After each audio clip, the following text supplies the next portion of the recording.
Miss Polly.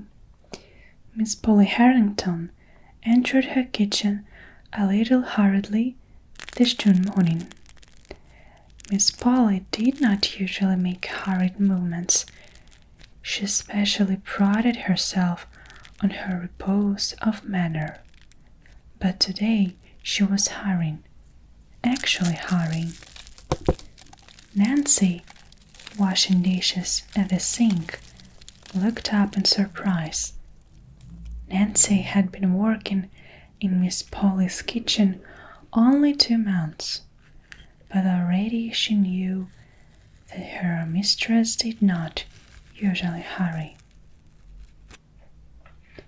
Nancy? Yes, ma'am, Nancy answered cheerfully, but she still continued wiping the pitcher in her hand. Nancy, Miss Polly's voice was very stern now. When I'm talking to you, I wish you to stop your work and listen to what I have to say. Nancy flushed miserably. She set the pitcher down at once, with the clothes still about it, thereby nearly tipping it over, which did not add to her composure. Yes, ma'am, I will, ma'am, she stammered, righting the pitcher and turning hastily. I was only keeping on with my work, 'cause you especially told me this morning to hurry with my dishes, you know. Her mistress frowned. That will do, Nancy. I did not ask for explanations. I asked for your attention. Yes, ma'am. Nancy slipped aside. She was wondering if ever in any way she could please this woman. Nancy had never worked out before, but a sick mother suddenly without, and led her 3 children besides Nancy herself, had forced the girl into doing something toward their support, and she had been so pleased when she found a place in the kitchen of the great house on the hill.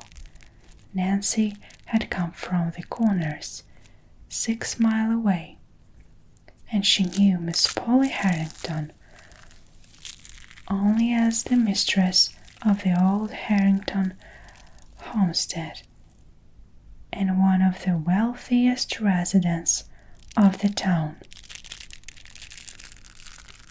That was 2 miles before. She knew Miss Polly was now as a stern, severe-faced woman who frowned if a knife clattered to the floor or if a door banged, but who never thought to smile even if knives and doors were still. When you've finished your morning work, Nancy, Miss Polly was saying now, you may clear the little room at the head of the stairs in the attic and make up the cot bed. Sweep the room and clean it, of course, after you clean out the trunks and boxes. Yes, ma'am. And where shall I put these things, please, that I take out? In front the attic, Miss Polly hesitated, then went on, I suppose I may as well tell you now, Nancy. My niece, Miss Pollyanna Witter, is coming to live with me. She is 11 years old, and she will sleep in that room. A little girl coming here, Miss Harrington? Oh, won't that be nice? Cried Nancy, thinking of the sunshine her own little sisters made in the home at the Corners. Nice? Well, that isn't exactly the word it should use, rejoined Miss Polly stiffly. However, I intend to make the best of it, of course. I'm a good woman, I hope, and I know my duty. Nancy colored hotly. Of course, ma'am. It was only that I thought a little girl here might brighten things up for you, she faltered. Thank you, rejoined the lady dryly. I can't say, however, that I see any immediate need for that. But of course, you'd want her, your sister's child, ventured Nancy, vaguely feeling that somehow she must prepare a welcome for this lonely little stranger. Miss Polly lifted her chin haughtily. Well, really, Nancy, just because I happen to have a sister who was silly enough to marry and bring unnecessary children into a world that was already quite full enough. I can't see how I could particularly want to have the care of them myself. However, as I said before, I hope I know my duty. See that you clean the corners, Nancy, she finished sharply as she left the room. Yes, ma'am, sighed Nancy, picking up the half-dried pitcher. Now so cold it must be rinsed again.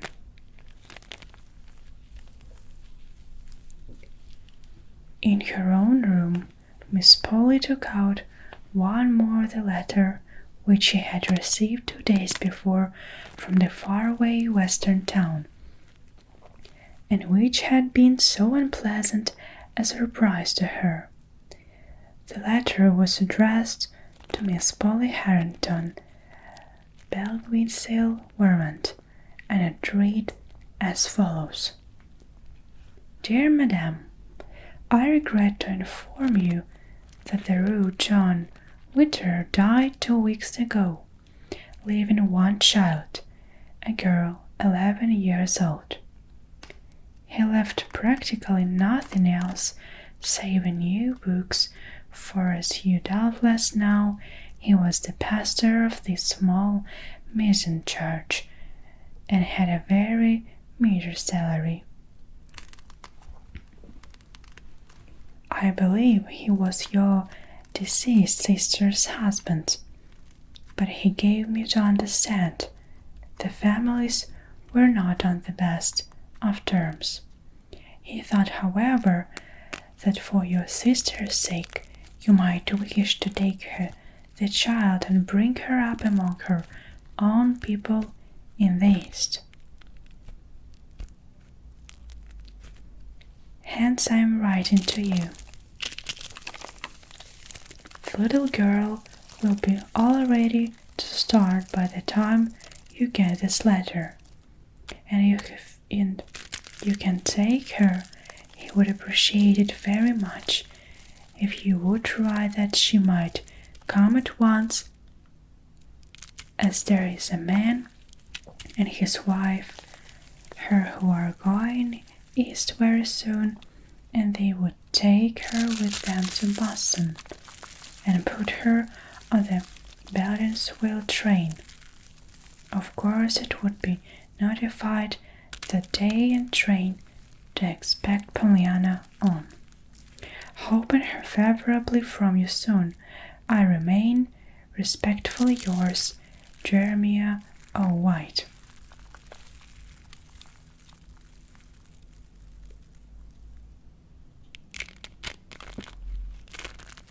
With a frown, Miss Polly folded the letter and tucked it into its envelope. She had answered in the day before, and she had said she would take the child, of course. She hoped she knew her duty well enough for that, disagreeable as the task would be.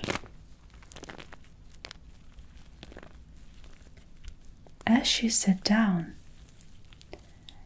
with a letter in her hands, her thoughts went back to her sister, Jenny, who had been this child's mother, and to the time when Jenny, as a girl of 20, had insisted upon marrying the young minister, in spite of her family remonstrances. There had been a man of wealth who had wanted her, and the family had much preferred him to the minister, but Jenny had not. The man of wealth had more years, as well as more money to his credit, while the minister had only a young head full of youth ideals and enthusiasm and a heart full of love. Jenny had preferred this, quite naturally perhaps, so she had married the minister and had gone south with him as a home missionary's wife. The break had come then. Miss Polly remembered it well. Though she had been but a girl of 15, the youngest at the time, the family had had little more to do with the missionary's wife. To be sure, Jenny herself had written for a time, and had named her last baby Pollyanna for her two sisters, Polly and Anna. The other babies had all died. This had been last time that Jenny had written, and in a new year there had come the news of her death, told in a short but heartbroken little note from the minister himself, dated at a little town in the west. Meanwhile, time had not stood still for the occupants of the great house on the hill. Miss Polly, looking out at the far-reaching valley below, thought of the changes those 25 years had brought to her. She was 49 and quite alone in the world. Father, mother, sisters, all were dead. For years now she had been sole mistress of the house and of the 1,000 left her by her father. There were people who had openly pitied her lonely life, and who had urged her to have some friend or companion to live with her, but she had not welcomed either their sympathy or their advice. She was not lonely, she said. She liked being by herself. She preferred quiet, but now Miss Polly rose with frowning face and closely shut lips. She was glad, of course, that she was a good woman, and that she not only knew her duty, but had sufficient strength of character to perform it. But Pollyanna, what a ridiculous name! Old Tom and Nancy. In the attic room Nancy swept and scrubbed, vigorously paying particular attention to the corners. There were times, indeed, when the vigor she put into her work was more of a relief to her feeling that it was an heir to fay dirt. Nancy, in spite of her frightened submission to her mistress, was no saint. "I just wish I could dig out the corners of her soul," she muttered jerkingly, punctuating her words with murderous jabs on her pointed cleaning stick. "There's plenty of them needs cleaning. All right, all right." The idea of sticking that blessed child was off up her snot, hot little room, with no fire in the winter too, and all this big house to pick and choose from. Unnecessary children, indeed. Snapped Nancy, wringing her rag so hard her fingers edged from the strain. "I guess it ain't children what is most unnecessary just now. Just now." For some time she worked in silence. Her task finished, she looked about the bare little room in plain disgust. "Well, it's done my part, anyhow," she sighed. "There ain't no dirt here, and there's mighty little else. Poor little soul. A pretty place this is to put a homesick, lonesome child into," she finished, going out and closing the door with a bang. "Oh," she ejaculated, biting her lip, then doggedly, "well, I don't care." I hope she did hear the bang. I do, I do. In the garden that afternoon, Nancy found a few minutes in which to interview old Tom, who had pulled the weeds and showed the paths about the place for uncounted years.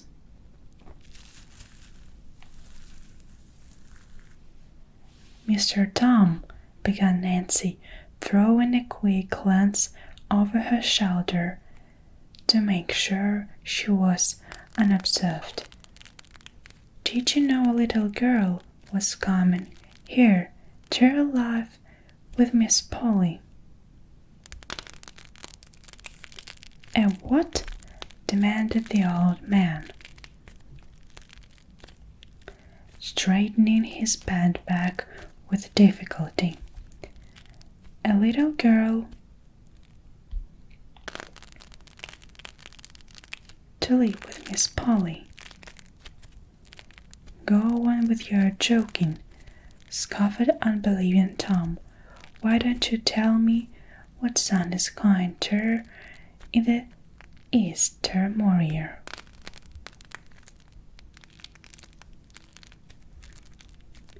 "But it's true, she told me so herself," maintained Nancy. "It is her niece, and she's 11 years old." The man's jaw fell. "Shoo, I wonder now," he muttered. Then a tender light came into his faded eyes. "It ain't, but it must be, Miss James' little gal. There wasn't none of the rest of them married. Why, Nancy, it must Miss Jane's little gal. Glory to her praise. To think of my old eyes has seen this." "Who was Miss Jane?" "She was an angel, straight out of heaven," breathed the man fervently. "But the old master and missus knew her as their oldest daughter. She was 20 then. She married and went away from her long years ago. Her babies all died, I heard, except the last one, and that must be one of that's coming." "She's 11 years old. Yes, she might be," nodded the old man. "And she's going to sleep in the attic. More shame to her," scolded Nancy, with another glance over her shoulder towards the house behind her. Old Tom frowned. The next moment a curious smile curved his lips in a wondering that Miss Polly will do with a child in the house. He said, Well, I'm wondering what a child will do with Miss Polly in the house, snapped Nancy. The old man laughed. I'm afraid you ain't fond of Miss Polly, he grinned. As if I ever nobody could be fond of her, groaned Nancy. Old Tom smiled oddly. He stopped and began to work again. I guess maybe you didn't know about Miss Polly's love affair, he said slowly. Love affair, her? No, and I guessed nobody else didn't either. Oh yes, they did, nodded the old man. And the feller's living today, right in this town too. Who is she? I ain't telling that. I ain't fit that I should. The old man drew himself erect. In his dim blue eyes, as he faced the house, there was the royal servant's honest pride in the family he had served and loved for long years. But it don't seem possible, her and the lover still maintained at Nancy.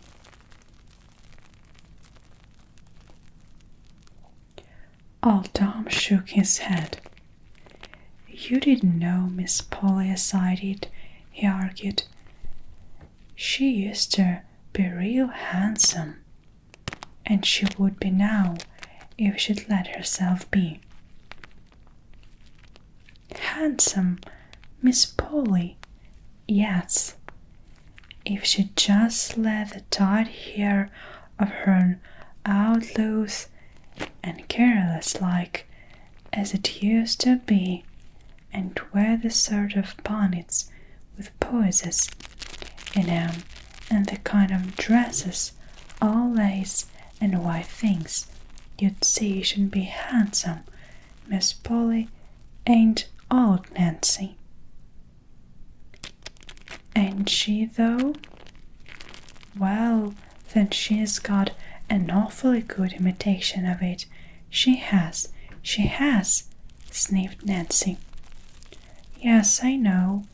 It began then, at the time of the trouble with her lover, nodded old Tom. And it seems as if she'd been feeding on wormwood and thistles ever since.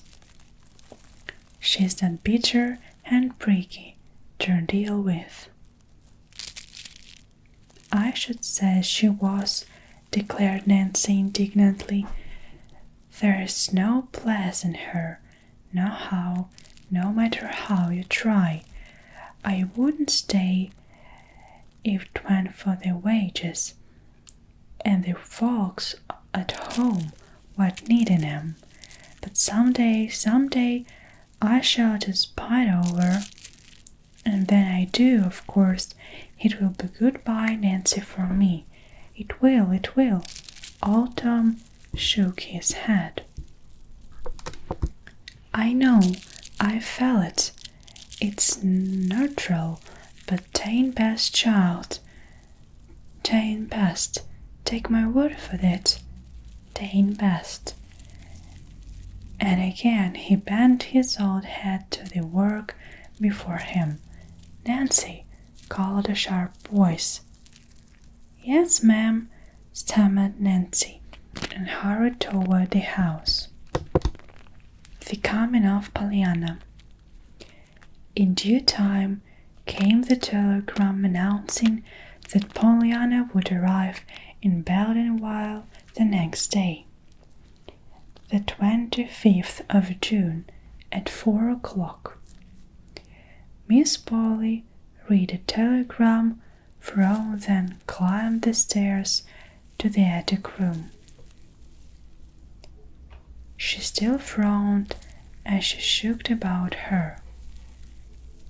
The room contained a small bed, neatly made, 2 straight back chairs, a washstand, a bureau without any mirror, and a small table. There were no drapery curtains at the dormer windows, no pictures on the wall. All day the sun had been pouring down upon the roof, and the little room was like an oven for heat. As there were no screens, the windows had not been raised. A big fly was buzzing angrily at the damp now, up and down, trying to get out. Miss Polly killed a fly, swept it through the window, raising the sash an inch for the purpose, straightened a chair, frowned again, and left the room.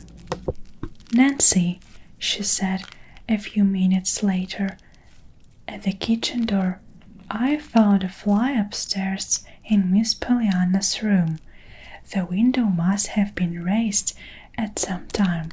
I have ordered screens, but until they come, I shall expect you to see that the windows remain closed. My niece will arrive tomorrow at 4 o'clock. I desire you to meet her at the station." "Timothy will take the open buggy and drive you over. The telegram says light hair, red checked gingham dress, and a straw hat. That is all I know. I think it is sufficient for your purpose." "Yes, ma'am, but you," Miss Polly evidently read the pause aright, for she frowned and said crispy,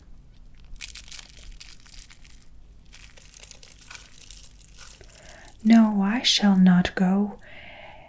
It is not necessary that I should, I think. That is all."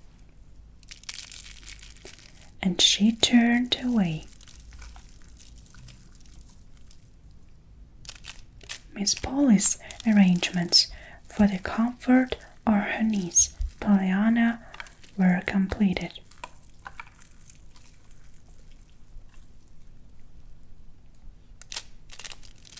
In the kitchen, Nancy sent her flageolet with a vicious stick across the dish towel she was ironing. Light hair, red checked gingham dress, and straw hat. All she knows indeed. Well, I'd be ashamed to her own it up, that I would, and her onlyest niece which was coming from way across the continent. Promptly at 20 minutes to 4 the next afternoon, Timothy and Nancy drove off in the open buggy to meet the expected guest. Timothy was old Tom's son. It was something said in the town that if old Tom was Miss Polly's right-hand man, Timothy was her left. Timothy was a good-natured youth, and a good-looking one as well. Short had been Nancy's stay at the house, and the two were already good friends today. However, Nancy was full of her missions to be her usual talkative self, and almost in silence she took the drive to the station and a late wait for the train. Over and over in her mind she was saying it: light hair, red checked dress, straw hat. Over and over again she was wondering just what sort of a child this Pollyanna was.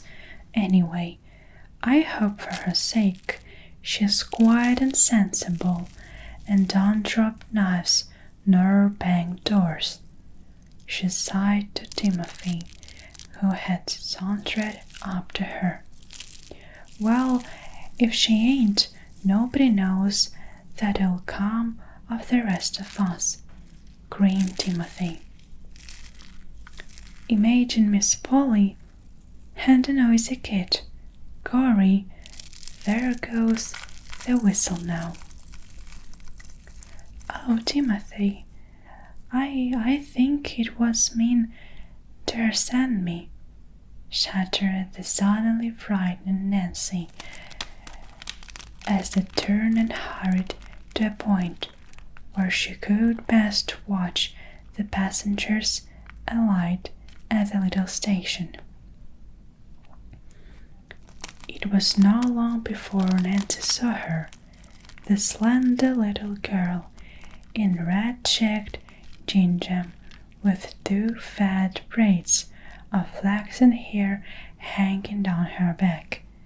Beneath the straw hat, an eager, freckled little face turned to the right and to the left, plainly searching for someone. Nancy knew the child at once, but not for some time could she control her shaking knees sufficiently go to her.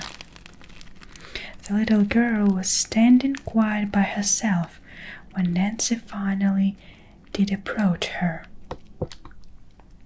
"Are you Miss Pollyanna?" she faltered.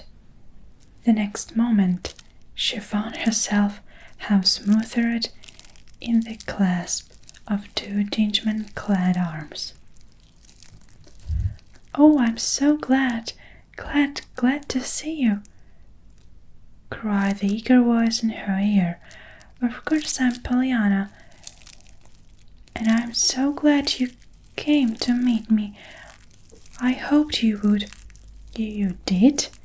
stammered Nancy, vaguely wondering how Pollyanna could possibly have known her and wanted her. You did?" she repeated, trying to straighten her head. "Oh, yes, I've been wondering at the way what you look like," cried the little girl, dancing on her toes and sweeping the embarrassed Nancy from head to foot with her eyes. "And now I know. I'm glad you look like that." Nancy was relieved just then to have Timothy come up. Pollyanna's words had been most confusing. "This is Timothy. Maybe you have a trunk," she stammered. "Yes, I have," nodded Pollyanna importantly. "I've got a brand new one. The ladies 'ain't brought it for me, and wasn't it lovely of them when they wanted the carpet so. Of course I don't know how much red carpet a trunk could buy, but it ought to buy some.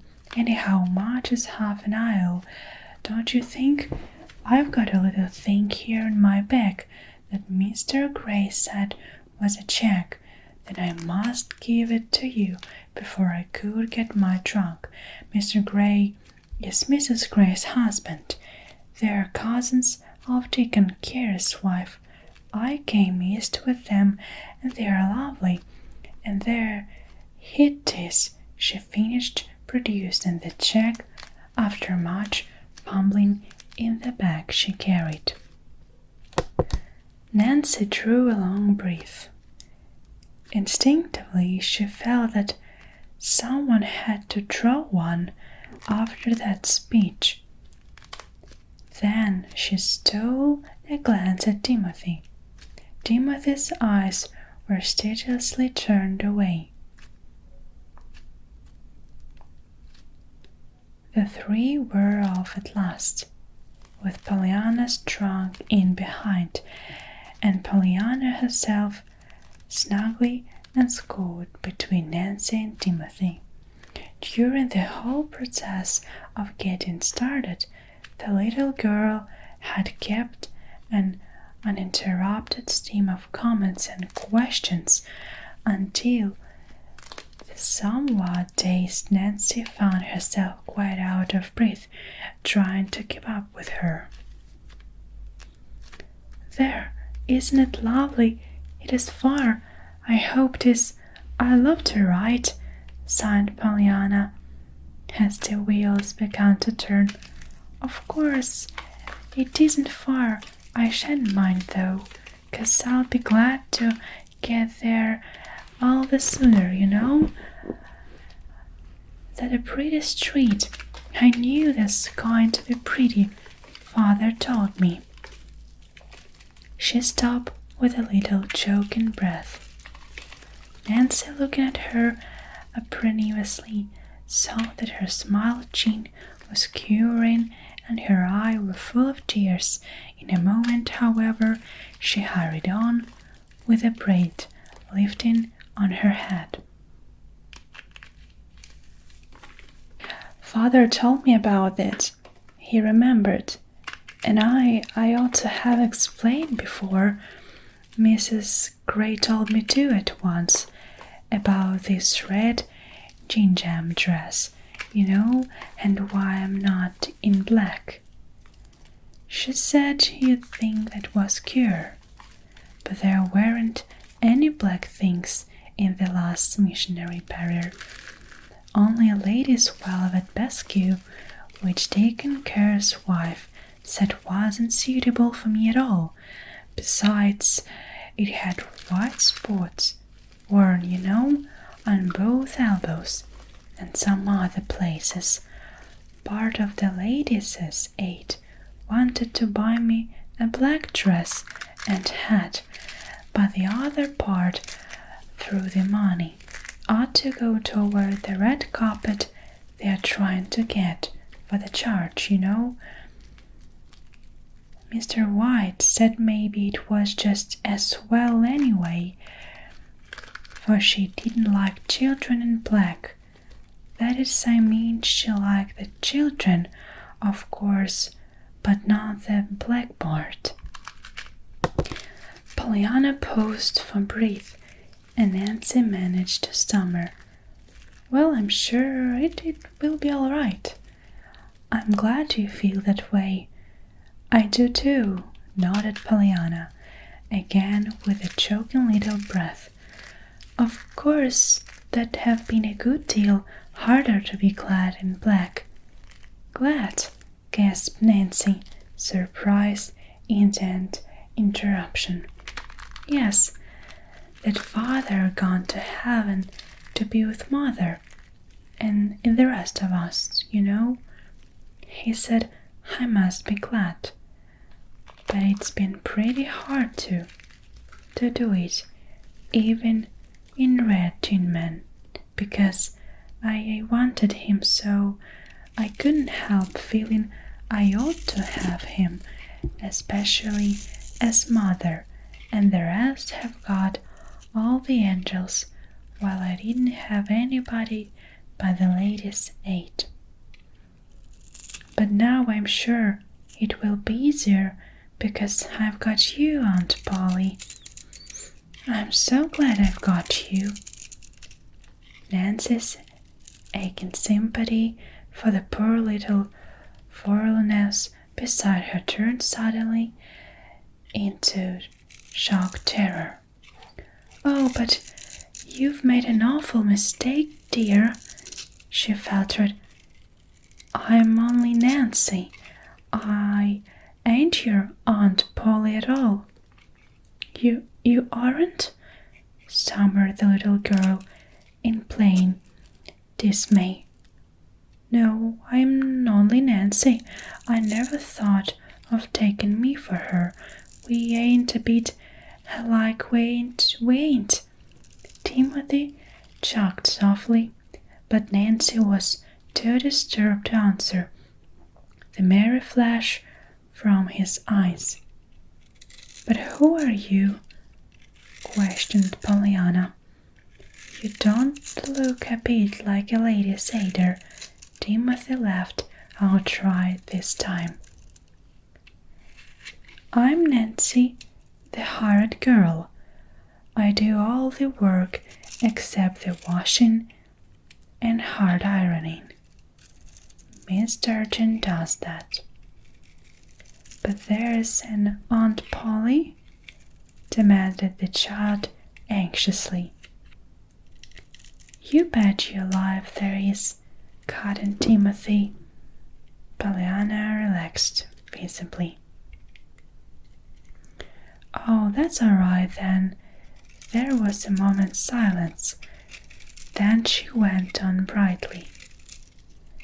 "And do you know, I'm glad, after all, that she didn't come to meet me, because now I've got her still coming, and I've got you besides."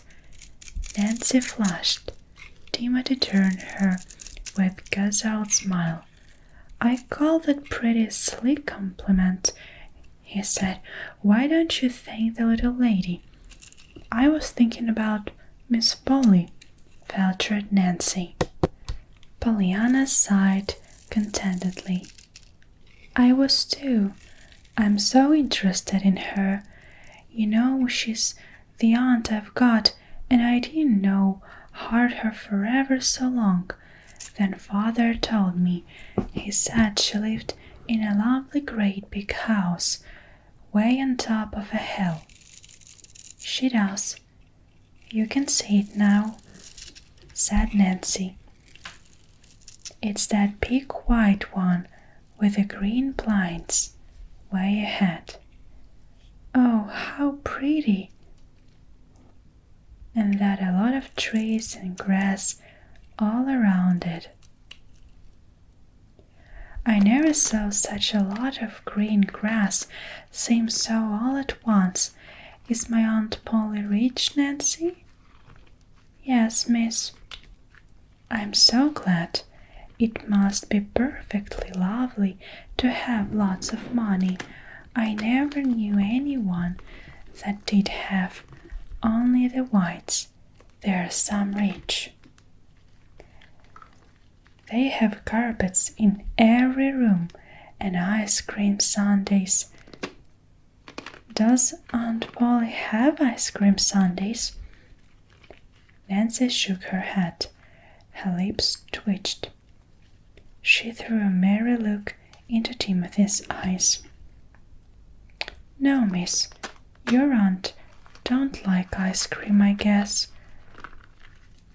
Leastways, I never saw it on her table." Pollyanna's face fell. "Oh, doesn't she? I'm so sorry. I don't see how she can help liking ice cream. But anyhow, I can be kinder glad about that, 'cause the ice cream you don't eat can't make your stomach ache like Mrs. White's did. That is, I ate hers, you know, lots of it. Maybe Aunt Polly has got the carpets, though?" "Yes, she's got the carpets." "In every room?" "Well, in almost every room," answered Nancy, frowning suddenly at the thought of that bare little attic room where there was no carpet. "Oh, I'm so glad," exulted Nancy. "I love carpets. We didn't have any, only 2 little rugs that came in a missionary barrel, and one of those had ink spot on it.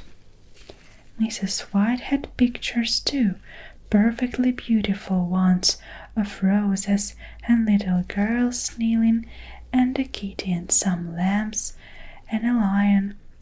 Not together, you know. The lambs and the lion. Oh, of course the Bible said they will sometime, but they haven't yet. That is, I mean Mrs. White haven't. Don't you just love pictures?" "I don't know," answered Nancy in a half-stifled voice. "I do. We didn't have any pictures. They don't come in the barrel much, you know." 32 come once, though, but one was so good father sold in to get money to buy me some shoes with, and the other was so bad it fell to pieces just as soon as we hung it up. Glass, it broke, you know. And I cried, but I'm glad now we didn't have any of those nice things, 'cause I shall like Aunt Polly's all the better. Not being used to 'em, you see, just at it when the pretty hair ribbons come in the barrels after a lot of faded out brown ones. My, but isn't this a perfectly beautiful house? She broke off fervently as they turned into the wide driveway.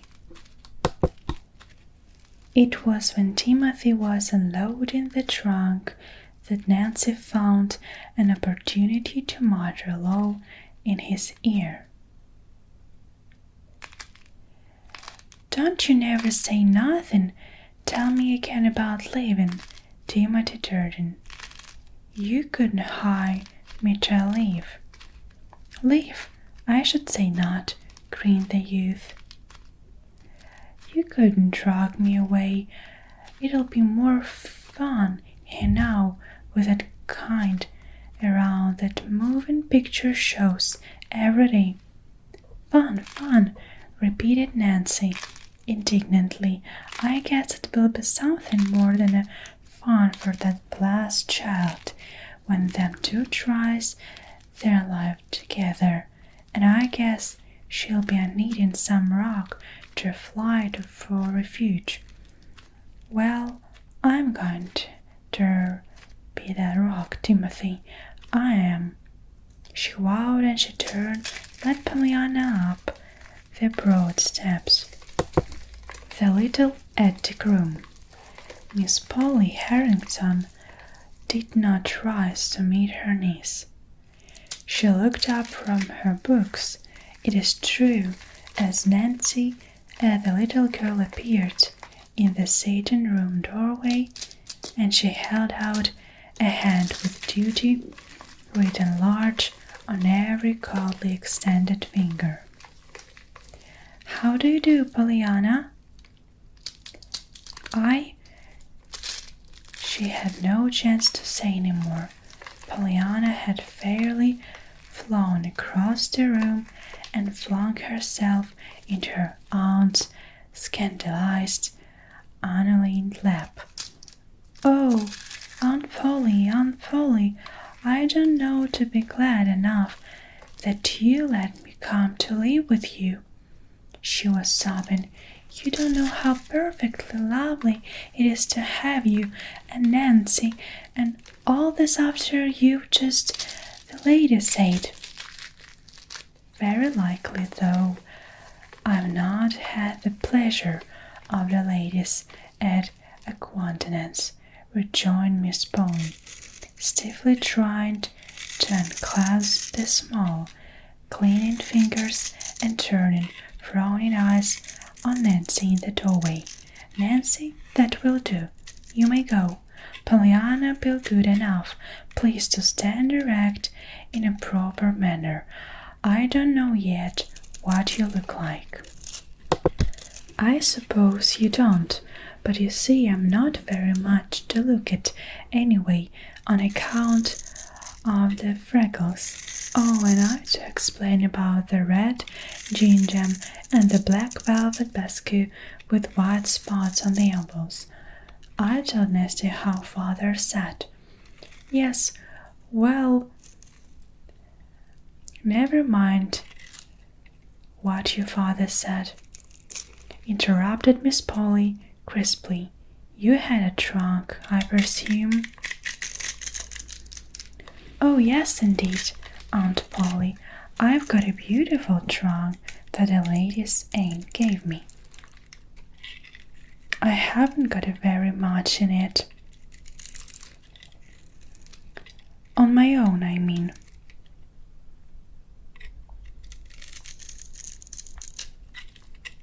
The barrels haven't had many clothes for little girls in them lately, but there were Father's books, and Mrs. White said she brought out to have those. You see, Father.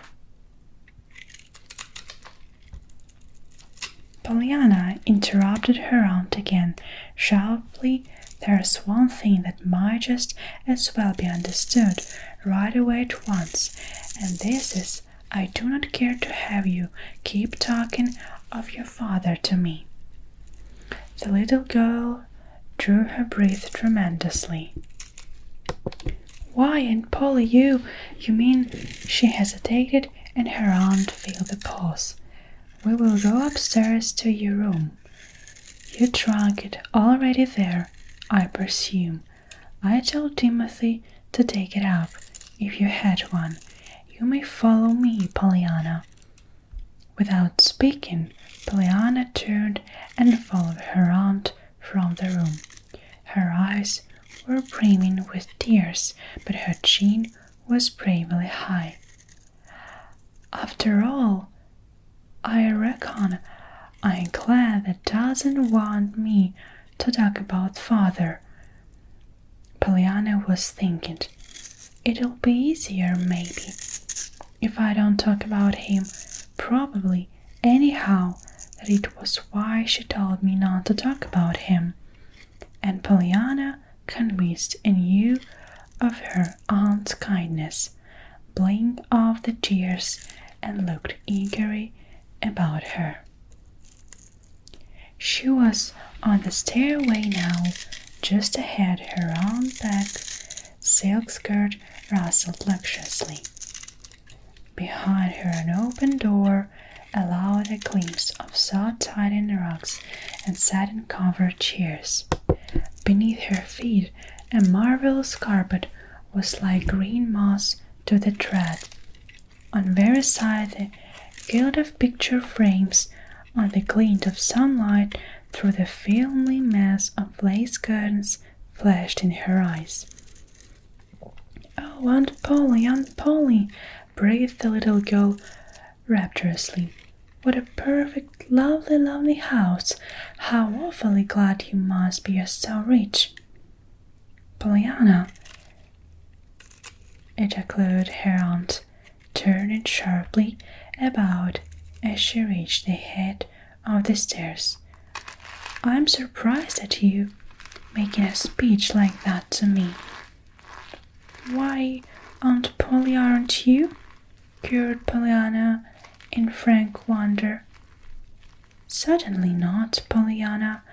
I hope I could not so far forget myself as to be sinfully proud of any gift the Lord has seen fit to bestow upon me, declared the lady. Certainly not of riches. Miss Polly turned and walked down the hall toward the attic stairway door.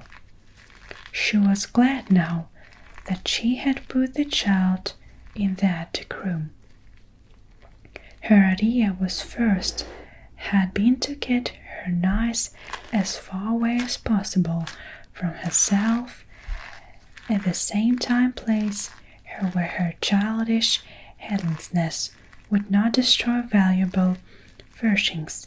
Now, with that evident strain of vanity showing thus early, it was all the more fortunate that the room planned for her was plain and sensible, thought Miss Polly. Eagerly Pollyanna's small feet pattered behind her aunt. Still more eagerly her big blue eyes tried to look in all directions at once, that nothing of beauty or interest in this wonderful house might be passed unseen. Most eagerly of all her mind turned to the wondrously exciting problem about to be solved. Behind which of all these fascinating doors was waiting now her room, the dear beautiful room full of gardens, rugs, and pictures that was to be her hurry on. Then, abruptly, her aunt opened the door and ascended another straightway. There was little to be seen here, and bare was a rose of either side. At the top of the stairs, wide ridges of shadowy place led to far corners where the roof came almost down to the floor, and where the stacked innumerable trunks and boxes. It was hot and stifling, too. Unconsciously, Pollyanna lifted her head finger. It seemed so hard to breathe. Then she saw that her aunt had thrown open a door at the right. There, Pollyanna, here's your room. And your trunk is here, I see. Have your key? Pollyanna nodded dumbly. Her eyes were a little wide and frightened. Her aunt frowned. When I ask a question, Pollyanna, I prefer that you should answer aloud, not merely with your head. Yes, Aunt Polly. Thank you. That is better.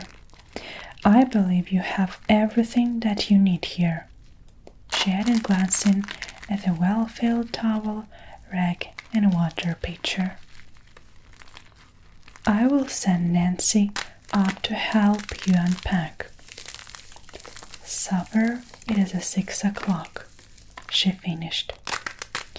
And she left the room and swept downstairs. For a moment after she had gone, Pollyanna stood quite still, looking after her. Then she turned her wide eyes to the bare wall, the bare floor, the bare windows. She turned them last to the little trunk that had stood not so long before in her own little room in the faraway western home. The next moment she tumbled blindly toward it and fell on her knees at its side, covering her face with her hands. Nancy found her there when she came up a few minutes later. There, you poor lamb, she crooned, dropping to the floor and drawing the little girl into her arms. I was just fearing I'd find you like this. Pollyanna shook her head. But I'm bad and wicked, Nancy. Awful wicked, she sobbed. I just can't make myself understand that God and the angels needed my father more than I did. No, they did neither, declared Nancy stoutly. Oh, Nancy! The burning horror in Pollyanna's eyes dried the tears. Nancy gave a shamefaced smile and rubbed her own eyes vigorously. There, child, I didn't mean it, of course, she cried briskly. Come, let's have your key and we'll get inside the trunk and take out your dress in no time. Somewhat tearfully, Pollyanna produced the key. There aren't very many there anyway, she faltered. Then they're all the sooner unpacked, declared Nancy. Pollyanna gave a sad and radiant smile. That's so. I can't be glad of that, can't I? She cried. Nancy stared. Why, of course, she answered a little uncertainly. Nancy's capable hands made a short work of unpacking the books, the patched undergarments, and the few beautifully and attractive dresses. Pollyanna, smiling bravely now, flew about, hanging the dress in the closet, stacking the books on the table, and putting away the undergarments in the bureau drawers. I'm sure it's going to be a very nice room. Don't you think so? She stammered after a while. There was no answer. Nancy was very busy apparently, with her head in the trunk. Pollyanna, standing at the bureau, gazed a little wistfully at the bare wall above.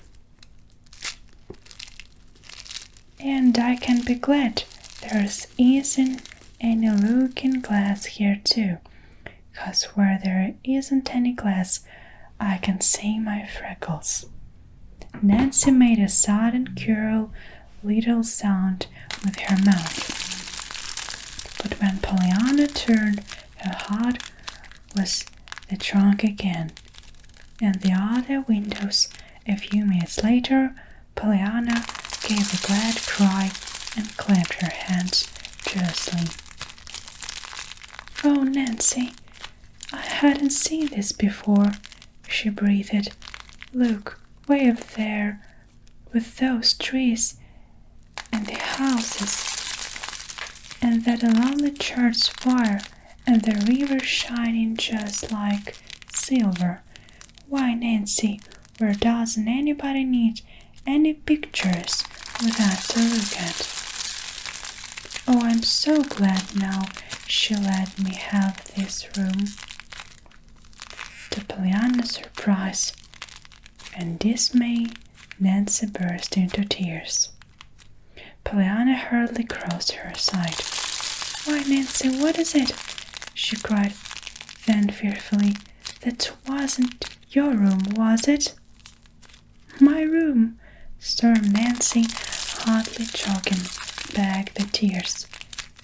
"If you ain't a little angel straight from heaven, and if some folks don't eat dirt before. Oh, lad, that's her bell." After which amazing speech, Nancy sprang to her feet, dashed out of the room, and went clattering down the stairs. Left alone, Pollyanna went back to her picture, as she mentally decided the beautiful view from the window. After a time, she touched the sash tentatively. It seemed as if no longer could she endure the stifling heat. To her joy, the sash moved under her fingers. The next moment, the window was wide open, and Pollyanna was leaning far out, drinking in the fresh, sweet air. She ran them to the other window. Then too soon flew up under her eager hands.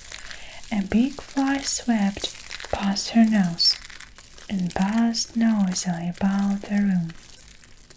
Then another came and another, and Pollyanna paid no heed. Pollyanna had made a wonderful discovery. Against this window, a huge tree flung great branches. To Pollyanna, they looked like arms outstretched, inviting her. Suddenly, she laughed aloud. "I believe I can do it," she chuckled. The next moment, she had climbed nimbly to the window ledge. From there it was an easy matter to step to the nearest tree branch. Then, gliding like a monkey, she swung herself from limb to limb until the lowest branch was reached. The drop to the ground was, even for Pollyanna, who was used to climbing trees, a little fearsome. She looked it, however, with bated breath, swinging from her strong winter arms, and landing at all four in the soft grass. Then she picked herself up and looked eagerly about her. She was at the back of the house, before her lay a garden in which a band of men was working. Beyond the garden, a little path through the open field led up a steep hill, at the top of which a lone pine tree stood guard beside a huge rock. To Pollyanna, at the moment, there seemed to be just one place in the world worth being at, the top of that big rock. With her own and skillful tone, Pollyanna skipped by the bent old man, threaded her way between the orderly rows of green growing things, and a little out of breath, reached the path that ran through the open field. Then, determinedly, she began to climb. Already, however, she was thinking that a long, long way off the rock must be, when back at the window it had looked so near. 15 minutes later, the great clock in the halfway of the Harrington homestead struck 6. At precisely the last stroke, Nancy sounded the bell for supper. 1, 2, 3 minutes passed. Miss Polly frowned and tapped the floor with her slipper. A little jerkily, she rose to her feet, went into the hall, and looked upstairs, plainly impatient. For a minute, she listened intently, then she turned and swept into the dining room. "Nancy," she said with decision, as soon as the little servant maid appeared, "my niece is late. Now you need to call her." She added severely, as Nancy made a move toward the hall. "I told her what time supper was, and now she will have to suffer the consequences. She may as well begin at once to learn to be punctual. When she comes down, she may have bread and milk in the kitchen." "Yes, ma'am." It was well, perhaps, that Miss Polly did not happen to be looking at Nancy's face just then. At the earliest possible moment after supper, Nancy crept up the back stairs and thence to the attic room. Bread and milk, indeed. And then the poor lamb hadn't only just cried herself to sleep. She was muttering fiercely, and she softly pushed open the door. The next moment she gave a frightened cry. "Where are you? Where have you gone? Where have you gone?" she panted, looking in the closet, under the bed, and even in the trunk and down the water pitcher. When she flew downstairs and out, old Tom in the garden. Mr. Tom, that blessed child's gone," she wailed.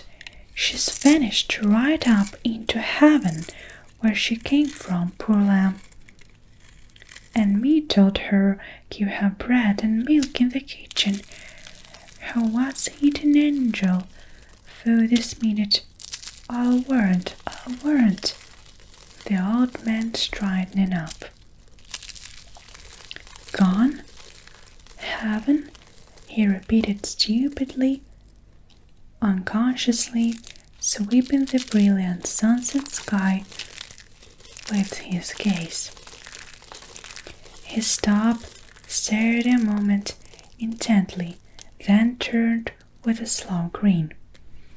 "Well, Nancy, it do look like as if she tried to get as nigh heaven as they could, and it was a fact he agreed, pointing with a crooked finger to where, sharply outlined against the reddening sky, a slender, with blown figure was poised on the top of a huge rock. "Well, she ain't gone there, having that way tonight, not if has my say," declared Nancy doggedly.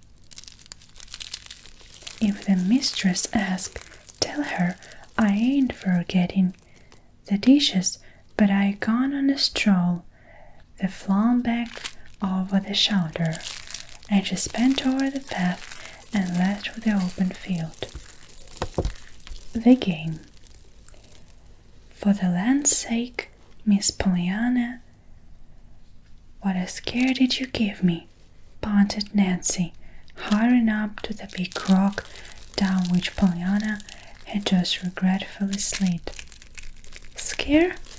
Oh, I'm sorry, but you mustn't really ever get scared about me, Nancy. Father and the ladies said used to do it too, till they found I always came back all right." "But I didn't even know you'd went," cried Nancy, tucking the little girl's hand under her arm and hurrying her down the hill. "I didn't see you go, and nobody didn't. I guess you flew right up through the roof." I do," Pollyanna skipped gleefully.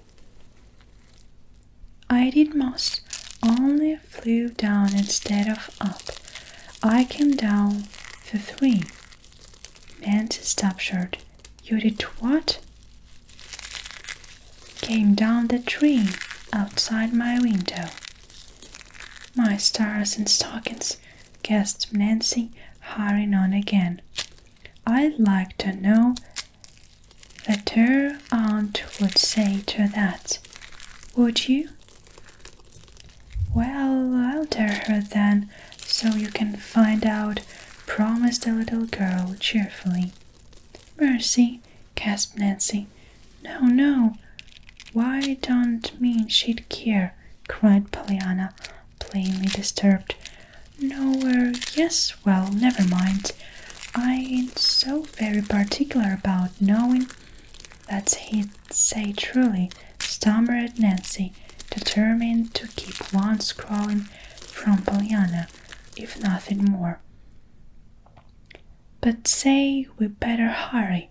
I've got to get them dishes done, you know." "I'll help," promised Pollyanna promptly. "Oh, Miss Pollyanna," demurred Nancy. For a moment there was a silence. The sky was darkening fast. Pollyanna took a firmer hold on her friend's arm. "I reckon I'm glad after all that you did scared. 'Cause then you came after me," she shivered. "Poor little lamb, and you must be hungry too. I'm afraid I'll have to have bread and milk in the kitchen with me. Your aunt didn't like it, because you didn't come down to supper, you know." "But I couldn't. I was up late." "Yes, but she didn't know that, you see," observed Nancy dryly, stifling a chuckle. "I'm sorry about the bread and milk." I am. "Oh, I'm not. I'm glad." "Glad? Why?" "Why, I like the bread and milk, and I'd like to eat with you. I don't see any trouble about being glad about that." "You don't seem to me any trouble being glad about everything," retorted Nancy, choking a little over her remembrance of Pollyanna's brave attempt to like the bare little attic room. Pollyanna laughed softly. "Well, that's the game, you know, anyway." "The game?" "Yes, just being glad game." Whatever in the world are you talking about? Why, it's the game. Father told it to me, and it's lovely, rejoined Pollyanna. We've played it always ever since I was little girl. I told the ladies eight that they played it, some of them. What is it? Is ain't much on games, though? Pollyanna laughed again, but she sighed too, and the gathering twill in her face looked thin and wistful. Why, we began it on some crutches that came in a missionary barrel. Crutches, yes. You see, I'd wanted a doll, and Father had written them so. But when the barrel came, the lady wrote that there hadn't any dolls come in, but their little crutches had. So she sent them along as they might come in handy for some child sometime. And that's when we began it. Well, I must say, I can't see any game about that. About, declared Nancy, almost irritably. Oh yes, the game was too fun. Something about everything to be glad about, no matter what it was, rejoined Pollyanna earnestly, and we began right then on the crutches. Well, goodness me, I can't see anything to be glad about getting a pair of crutches when you wanted to do.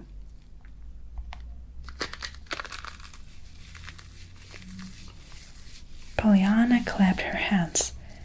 There is, she cried. But I couldn't see it either, Nancy.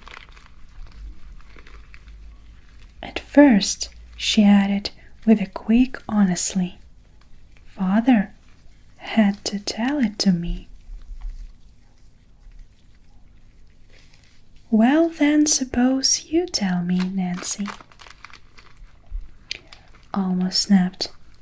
Goosey, why just be glad because you don't need them?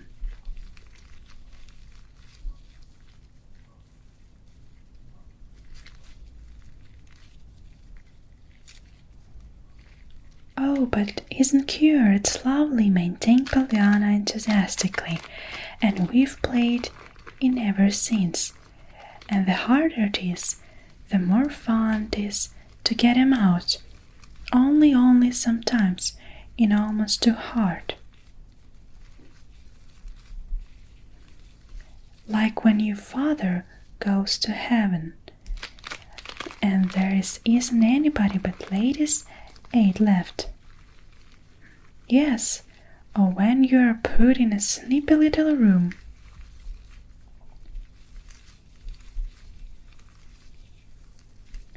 Way at the top of the house, with nothing in it, growled Nancy. Pollyanna sighed. That was a hard one at first, she admitted, especially when I was so kind of lonesome. I just didn't feel like playing the game anyway, and I had been wanting pretty things so. Then I happened to think how I hated to see my freckles in the looking glass, and I saw that lovely picture out of the window too, so then I knew I'd found the things to be glad about. You see, when you're hunting for the glad things, you sort of forget the other kind, like the doll you wanted, you know. Choked Nancy, trying to swallow the lump in her throat. Most generally, it doesn't take so long, sighed Pollyanna. And lots of times now I just think of them without thinking, you know. I've got so used to playing it. It is a lovely game. Father and I used to like it so much," she faltered. "I suppose, though, it will be a little harder now, as long as I haven't anybody to play with. Maybe Aunt Polly will play it, though," she added as an afterthought. "My stockings, her," breathed Nancy behind her teeth. Then aloud she said doggedly, "See here, Miss Pollyanna, I ain't saying that I'll play very well, and I ain't saying that I know how anyway, but I played with you, after a fashion. Just will I will." "Oh, Nancy," exclaimed Pollyanna, giving her a rapturous hug, "that will be splendid. Won't we have fun?" Maybe," conceded Nancy, in open doubt, "but you mustn't count too much on me. You know, I never was no case for games. But I'm going to make a most awful old try on this time. You're going to have someone to play with anyhow," she finished as they entered the kitchen together. Pollyanna ate her bread and milk with good appetite. Then, at Nancy's suggestion, she went into the sitting room, where her aunt sat reading. Miss Polly looked up coldly. "Have you had your supper, Pollyanna?"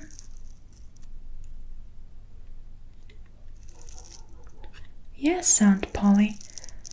I'm very sorry, Pollyanna, to have been obliged so soon to send you into the kitchen to eat bread and milk. But I was really glad you did it, Aunt Polly. I like bread and milk, and Nancy too. You mustn't feel bad about that one." Aunt Polly sat suddenly a little more erect in her chair. "Pollyanna, it's quite time you were in bed. You have had a hard day, and tomorrow we must plan your hours and go over your clothing to see what is necessary to get for you. Nancy will give you a candle. Be careful how you handle it. Breakfast will be at 7:30. See that you are down so that. Good night." Quite as a matter of course, Pollyanna came straight to her aunt's side to give her an affectionate hug. "I've had such a beautiful time so far," she sighed happily. "I know I'm going to just love living with you, but then I knew I should before I came. Good night," she called cheerfully as she ran from the loom. "Well, upon my son," ejaculated Miss Polly, half frowned, "what a most extraordinary child." Then she frowned. "She's glad I punish her, and I mustn't feel bad one bit, and she's going to love to live with me. Well, upon my soul," ejaculated Miss Polly again, as she took up on her book. 15 minutes later, in the attic room, a lonely little girl sobbed into the dirty clutch sheet. "I know Father among the angels. I'm not playing the game one bit now." "No one bit, but I don't believe even you could find anything to be glad about sleeping all alone way off up here in the dark. Like this. If only I was near Nancy of Aunt Polly, or even a lady sailor, it would be easier. Downstairs in the kitchen, Nancy hurried with her belated work, jabbed her dish mop into the milk pitcher and muttered jerkily. If playing a silly fool game about being glad you've got clutches when you want dolls, I got Tabby my way of being that rock of refuge. Why, I'm going per plate. I am.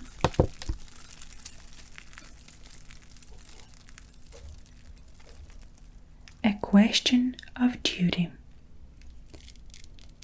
It was nearly 7 o'clock when Pollyanna awoke that first day after her arrival.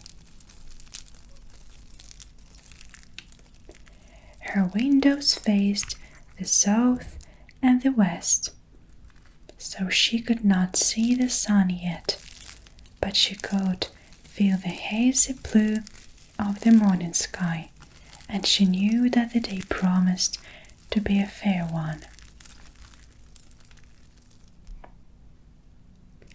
The little room was cooler now, and the air blew in fresh and sweet. Outside the birds were twittering joyously, and Pollyanna flew to the window to talk to them. She saw then that down in the garden her aunt was already out among the rose bushes. With rapid fingers, therefore, she made herself ready to join her.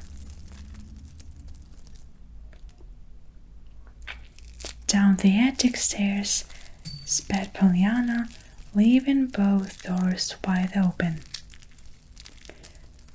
Through the hall, down the next flight, went bang through the front screen door, and round for the garden she ran.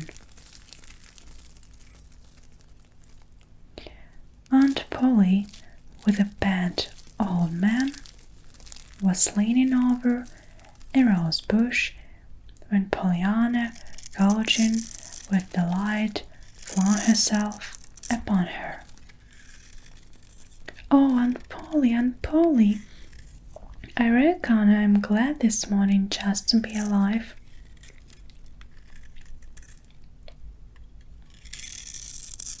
"Pollyanna," remonstrated the lady, sternly pulling herself as erect as she could, with a dragging weight of 90 pounds hanging about her neck. "Is this the usual way you say good morning?" The little girl dropped to her toes and danced slightly up and down. "Now only then I love folks so I just can't help it.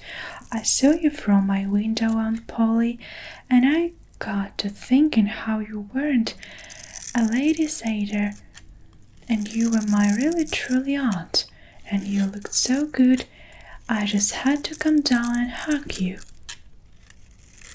The belled man turned his back suddenly. Miss Pollyanna attempted a frown with no her usual success. "Pollyanna, you, if Thomas that will do this for morning, I think you understand about those rose bushes," she said stiffly. Then she turned and walked rapidly away. "Do you always work in the garden, Mr. Man?" asked Pollyanna interestedly. The man turned. His lips were twitching, but his eyes looked blurred as if with tears. "Yes, miss, I'm old Tom, the gardener," he answered, timidly, but as if impelled by an irresistible force, he reached out and shaking hand and laid the rest of the moment on her bright hair. "You are so like your mother, little miss. I used to know her when she was even littler than you. You see, I used to work in the garden then." Pollyanna caught her breath audibly. "You did? And you knew my mother, really? When she was just a little earth angel and not a heaven one? Oh, please, tell me about her." And down plumped Pollyanna in the middle of the third path by one old man's side. A bell sounded from the house. The next moment, Nancy was seen flying out the back door. Miss Pollyanna, that the bell means breakfast mornings. She panted, pulling the little girl but for her feet and hurrying her back to the house. And other times it means other meals. But it always means that you are turned like time, then you're heard, no matter where you be. If you don't, well, it'll take something smarter, and we'd better find anything to be glad about in that. She finished shooting Pollyanna into the house, as she would shoo an earthling chicken into a coop. Breakfast, for the first 5 minutes, was a silent meal. Then Miss Polly had disapproving eyes following the yearly wings of 2 flies darting here and there over the table, said sternly, "Nancy, where did those flies come from?" "I don't know, ma'am. There wasn't one in the kitchen." Nancy had been too excited to notice Pollyanna's oblong with afternoon before. "I reckon maybe they're my flies," Aunt Polly observed Pollyanna amiably. "There were lots of them this morning, having a beautiful time upstairs."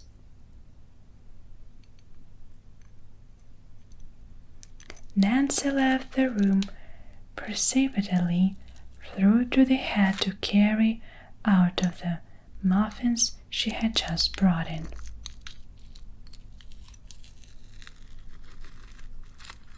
"Yours?" gasped Miss Polly.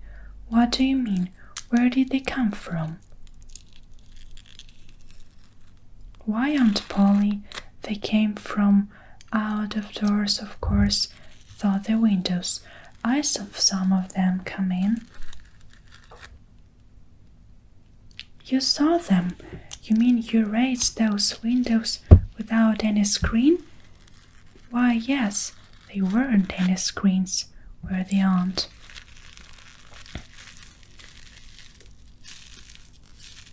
Nancy, at this moment, came in again with the muffins.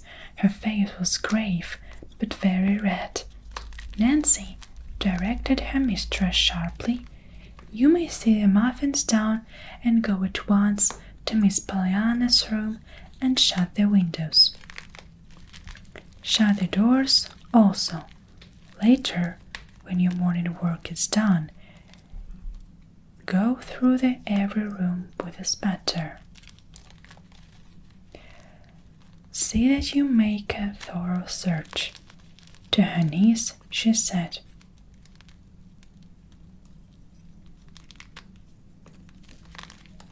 "Pollyanna, I have ordered screen for those windows. I knew, of course, that it was my duty to do that. But it seems to me that you have quite forgotten your duty." "My duty?" Pollyanna's eyes were wide with longer. "Certainly, I know it is a worm, but I consider if your duty to keep your windows closed till those screens come. Flies, Pollyanna, are not only unclear and annoying, but very dangerous to health. After breakfast, I will give you a little pamphlet on this matter to read. To read? Oh, thank you, Aunt Polly. I love to read. Miss Polly drew in her breath audibly when she shut her lips together hard. Pollyanna, seeing her stern face, frowned a little thoughtfully. Of course, I'm sorry about that duty I forgot. Aunt Polly. She apologized timidly. I won't raise the window again. Her aunt made no reply. She did not speak, indeed, until the meal was over. Then she rose, went to the bookcase in the sitting room, took out a small paper booklet, and crossed the room to her niece's side. This is the article I spoke of, Pollyanna. I desire you to go to your room at once and read it. I will be up in a half an hour to look over your things. Pollyanna, her eyes on the illustration, on the fly head many times magnified, cried joyously.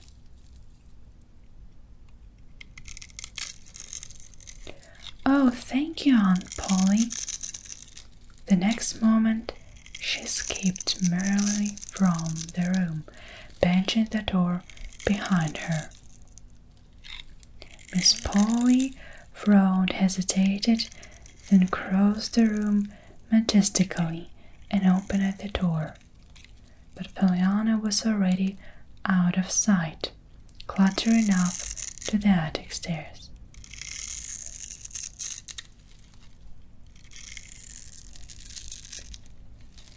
Half an hour later, when Miss Polly, her face expressing stern duty in every line, climbed those stairs and entered Pollyanna's room, she was greeted with a burst of eager enthusiasm. Oh, Aunt Polly, I never saw anything so perfectly lovely and interesting in my life. I'm so glad you gave me that book to read. Why, I didn't suppose flies could carry such a lot of things on their feet. And that will do, observed Aunt Polly with dignity. Pollyanna, you may bring out your clothes now, and I will look them over.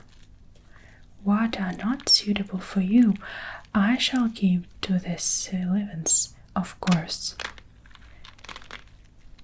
With visible reluctance, Pollyanna laid down the pamphlet and turned toward the closet. I'm afraid you'll think they are worse than the ladies.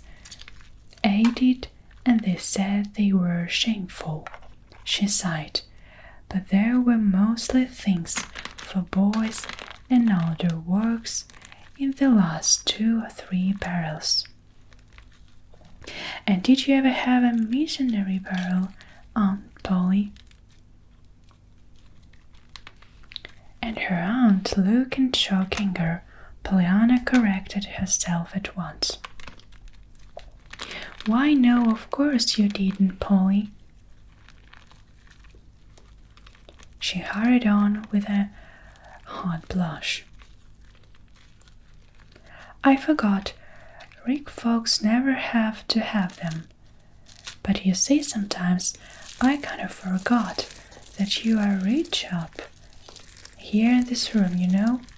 Miss Polly's lips peered indignantly, but no words came.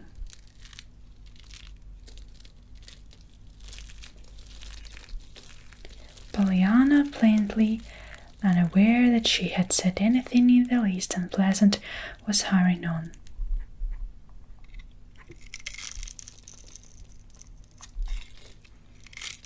Well, as I was going to say, you can tell a thing about missionary barrels. I accept that you won't find them, that you think you're going to. Even then, you think you won't. It was the barrels every time, too, that were hardest to play the game on for Father, and just in time Pollyanna remembered that she was not to talk of her father to her aunt. She dived into her closet then hurriedly and brought out all the poor little dresses in both her arms. They aren't nice at all, she shocked, and they'd been black if I hadn't been for the red carpet for the church, but they are all I've got. With the tips of her finger, Miss Polly turned over the conglomerate garments, so obviously made for anybody but Pollyanna. Next she bestowed growing attention on the patched undergarments in the bureau drawers. I've got the best ones on, confuses Pollyanna anxiously. The ladies' aid bought me one set straight through all alone. Mrs. Jones. She is the president. Told them I should have that if they had to clutter down bare aisles themselves the rest of their days, but they won't. Mr. White doesn't like the noise. He's got nerves, his wife says, but he's got money too, and they expect he'll give a lot toward the carpet on account of the nerves. You should think that he'd glad that if he did have the nerves, he'd got money too. Shouldn't you? Miss Polly did not seem to hear. Her squinty of the undergarments finished. She turned to Pollyanna somewhat abruptly. You have been to school, of course, Pollyanna? Oh yes, Aunt Polly. Besides that, I was taught at home some too. Miss Polly frowned. Very good. In the fall of you will enter school here, of course. Mr. Hall, the principal, will doubtless settle in which grade you belong. Meanwhile, I suppose I ought to hear you read aloud half an hour each day. I love to read, but if you don't want to hear me, I'd be just glad to read to myself. Truly, Aunt Polly, and I wouldn't have to try to be glad either. I've liked best to read to myself on account of the big words, you know. I don't doubt it, rejoined Miss Polly grimly. Have you studied music? Not much. I don't like music. I like other people's though. I learned to play on the piano a little. Miss Gray, she plays for church. She taught me. But I just as soon let that go as not, Aunt Polly. I'd rather truly. Very likely, observed Aunt Polly, with slightly amplified eyebrows. Nevertheless, I think it is my duty to say what you are properly instructed in, at least the rudiments of music. You sew, of course. Yes, ma'am, Pollyanna sighed. A taught me that. But I had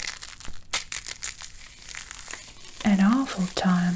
Mrs. Jones didn't believe in holding your needle like the rest of them did.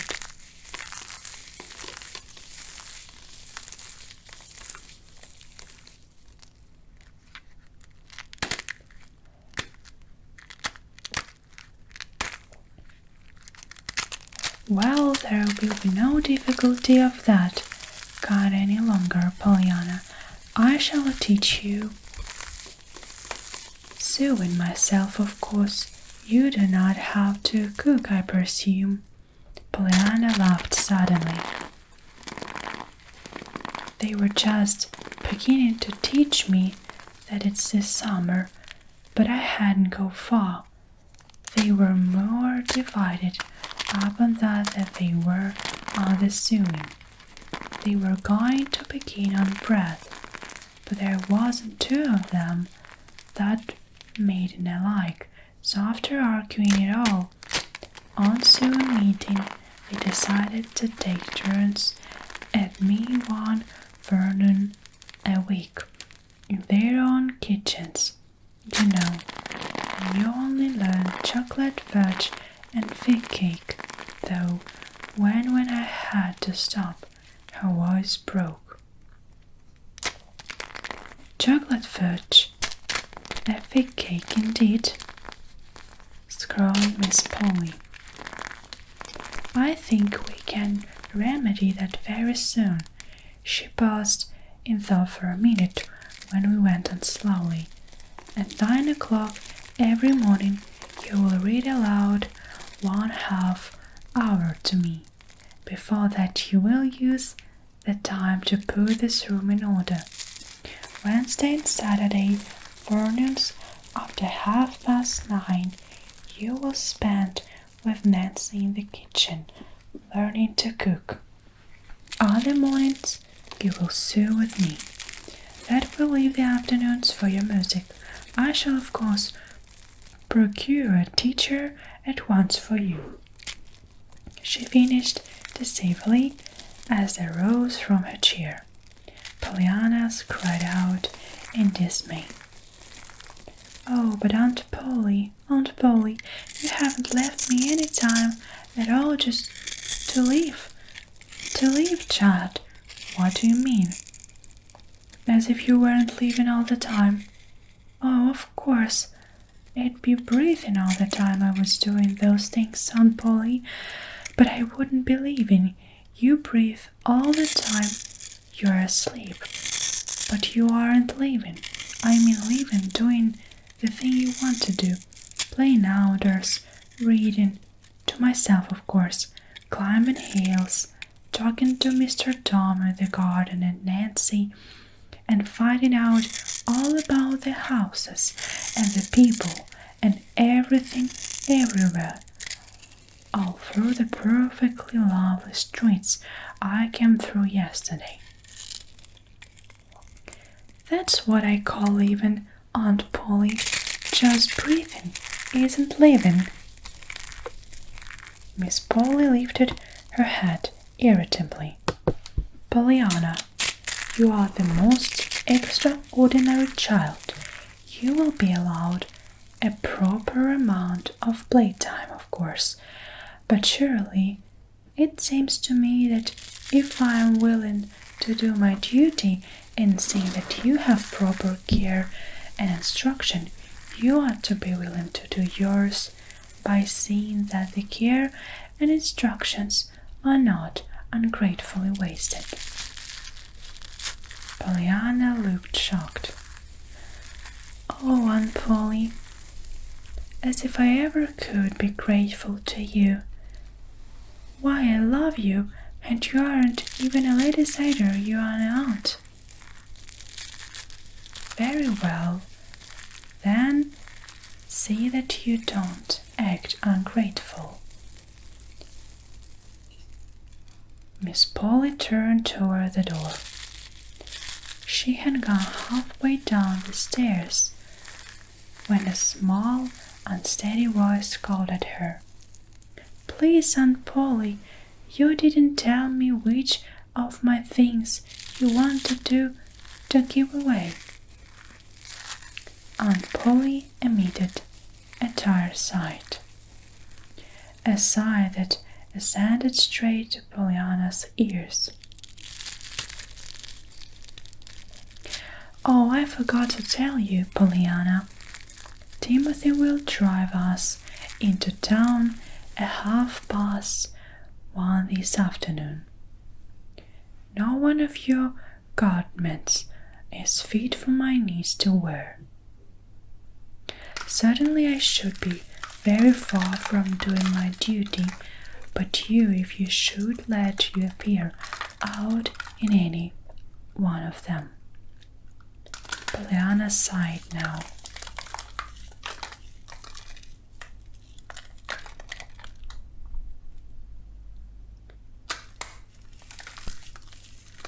She believed she was going to hate that word, duty. Aunt Polly, please, she called wistfully, isn't there any way you can be glad about that duty business? What? Miss Polly looked up in gay surprise. Then suddenly, with very red cheeks, she turned and swept angrily down the stairs. Don't be impatient, Pollyanna. In the hot little attic room, Pollyanna dropped herself onto one of the straight backed chairs. To her existence loomed ahead one endless round of duty. I don't see really what there was impatient about that, she sighed. I was only asking her if she couldn't tell me something to be glad about in all that duty business. For several minutes Pollyanna sat in silence, her rueful eyes fixed on the forlorn leap-frog garments on the bed.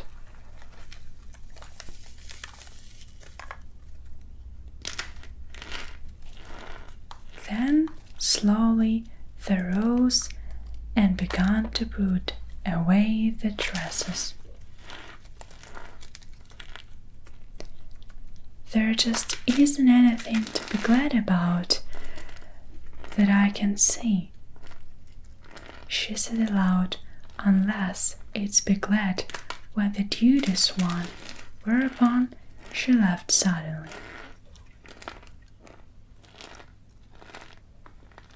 Pollyanna and punishments.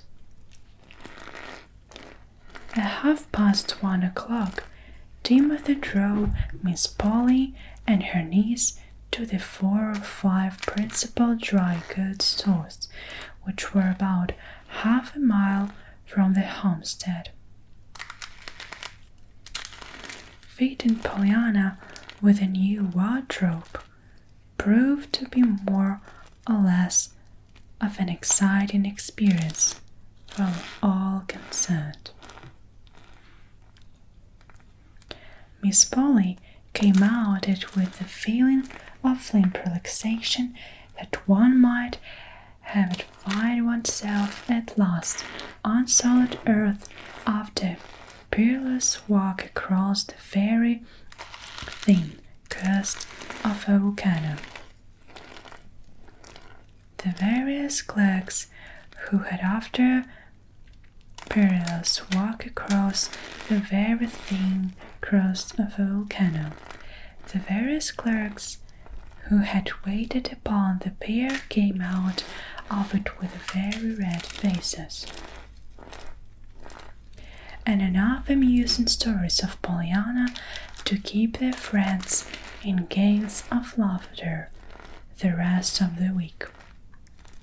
Pollyanna herself came out with radiant smiles and a heat content, for as she expressed it one of the clerks, when you haven't had anybody but missionary barrels and lady satyrs to dress you, it is perfectly lovely to just walk right and buy clothes, and they are brand new and that don't have to be tucked upon the let down because they don't fit.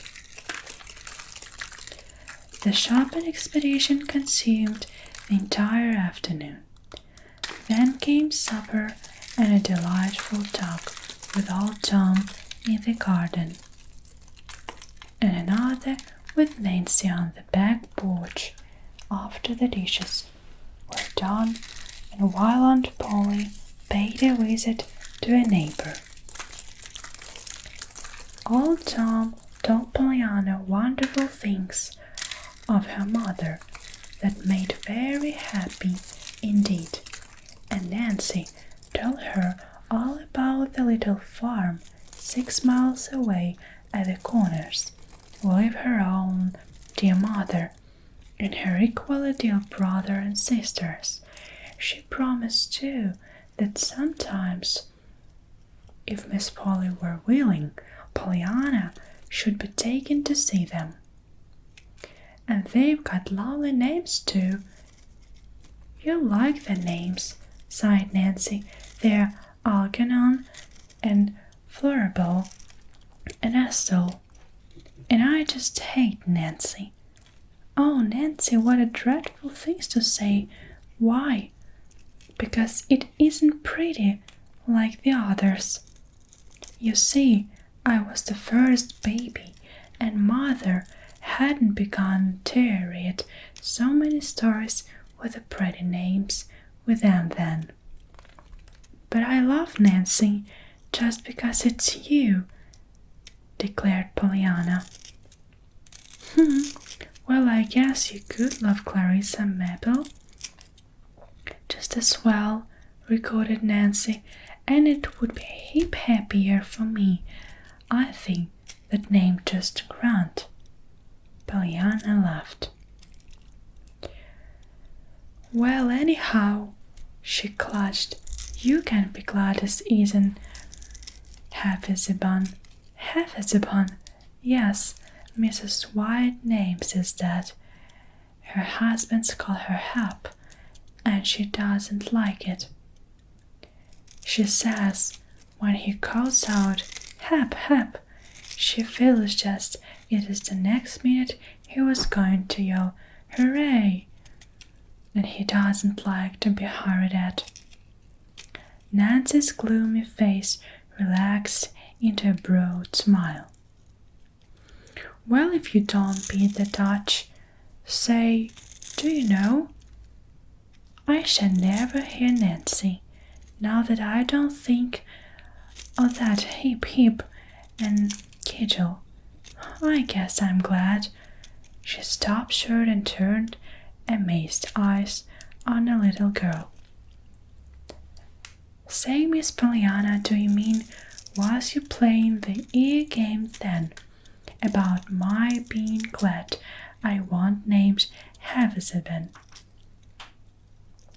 Pollyanna frowned, then she laughed. Why, Nancy, that's so. I was playing the game, but there's none of the times I just did it without thinking, I reckon. You see, you do. Lots of times. You get so used to it, looking for something to be glad about, you know. And most generally, there is something about everything that you can be glad about, if you keep hunting long enough to find it. Well, maybe, grunted Nancy with open doubt. At 8:30, Pollyanna went up to bed. The screen had not yet come, and the close little room was like an oven. With longing eyes, Pollyanna looked at 2 fast-closed windows, but she did not raise them. She undressed, folded her clothes neatly, said her prayers, blew out her candle, and climbed into bed. Just now, long she lay in sleepless misery, tossing from side to side on the hot little cot.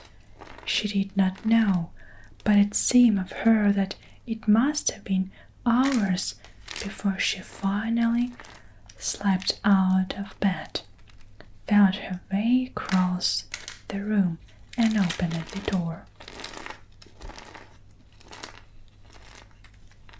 Out in the main attic, All was velvet, blackness save where the moon flung a path of silver halfway across the floor. And from the east dormer window, with a resolute ignoring all that fearsome darkness to the right and to the left, Pollyanna drew a quick breath and pattered into that silvery path and onto the window.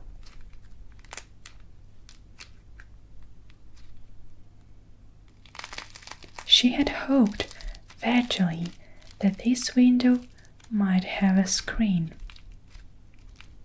but it did not.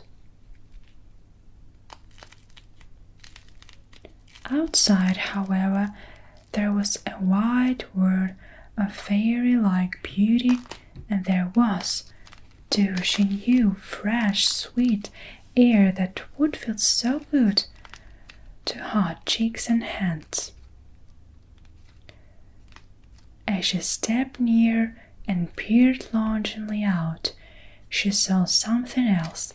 She saw only a little way below the window the white, flat-iron roof of Miss Polly's sun parlor built over the poor schoolchair. The sight filled her with longing. If only now they were out there. Fearfully, she looked behind her. Back there somewhere were her hot little room and her still hotter bed. But between her and them lay a horrid desert of blackness across which its must fill one's way with outstretched, shrinking arms, while before her, out of sun parlor roof, were the moonlight and the cool, sweet night air. If only her bed were out there, and folks did sleep out of doors. Joel Hartley at home, who was so sick with this consumption, had to sleep out of doors. Suddenly, Pollyanna remembered that she had seen near this attic window a row of long white bags hanging from nails. Nancy had said that they contained their winter clothing, put away for the summer. A little fearfully now, Pollyanna felt her way to these bags, selected nice, fur-soft one. It contained a Miss Polly sealskin coat for a bed, and a dinner to one to be doubled up for a pillow, and still another which was so thin it seemed almost empty for a covering. The sack-whipped Pollyanna in high glee pattered to the moonlight window again, raised the sash, stuffed her barter through to the roof below, to let herself down after it, closing the window carefully behind her. Pollyanna had not forgotten those flies with the marvelous feet that carry things. How deliciously cold it was!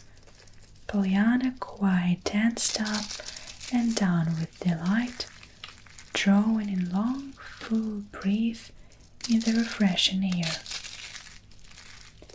The thin roof under her reed cracked with a little resounding snaps that Pollyanna rather liked. She walked indeed 2 or 3 times, back and forth from end to end. It gave her such a pleasant sensation of airy space after her hot little room. And the roof was so broad and flat that she had no fear of falling off.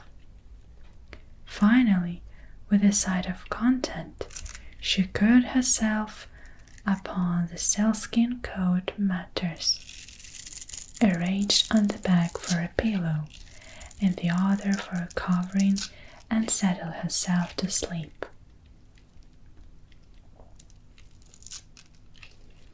"I'm so glad now that the screens didn't come," she murmured, blinking up at the stairs. "Else I could have had this." Downstairs, in Miss Polly's room, next upon the sun parlor, Miss Polly herself was hurrying into dressing gown and slippers, her face white and frightened. A minute before, she had been telephoning in a shaking voice to Timothy. "Come up quick. You and your father. Bring lanterns. Somebody is on the roof of the sun parlor. He must have climbed up the rose trellis of somewhere. And of course, he had get right into the house through the east windows in the attic. I have locked the attic door down there, but hurry quick." Sometime later, Pollyanna, just dropping off to sleep, was startled by a lantern flash and three of amazed ejaculations. She opened her eyes to find Timothy at the top of a ladder near her, old Tom just getting through the window, and her aunt peering out at her from behind him. "Pollyanna, what does this mean?" cried Aunt Polly then. Pollyanna blinked sleepy eyes and sat up. "Why, Mr. Tom, Aunt Polly," she stammered, "don't look so scared. It isn't that I've got the consumption, you know, like Joe Hadley. It's only that I was so hot in there, but I shut the window, Aunt Polly, so the flies couldn't carry those gum things in."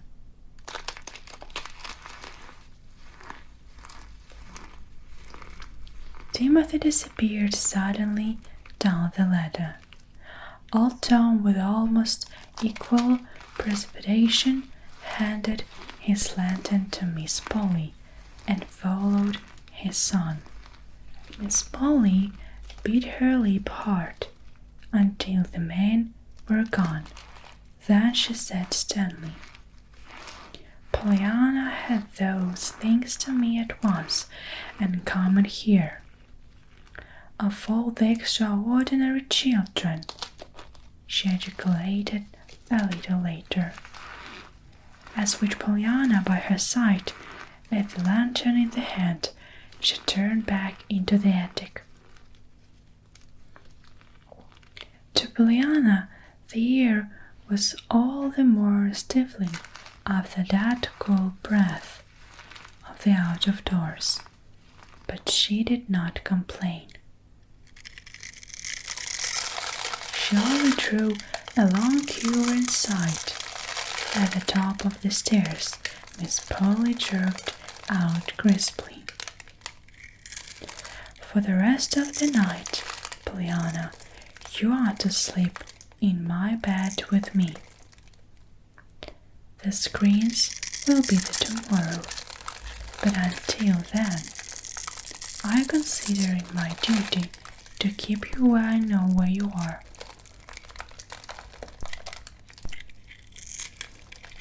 Pollyanna drew in her breath. "With you in your bed?" she cried rapturously. "Oh, Aunt Polly, how perfect lovely of you! And when I so wanted to sleep with someone sometime, someone that belonged to me, you know, not a ladies either. I've had them I reckon I'm glad now those screens didn't come. Wouldn't you be? There was no reply. Miss Polly was talking on ahead. Miss Polly, to tell the truth, was feeling curiously helpless for the third time since Pollyanna's arrival. Miss Polly was punishing Pollyanna, and for the third time she was being controlled with the amazing.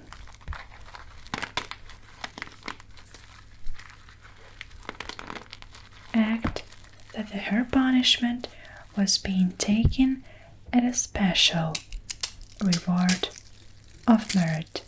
No wonder Miss Polly was feeling curiously helpless.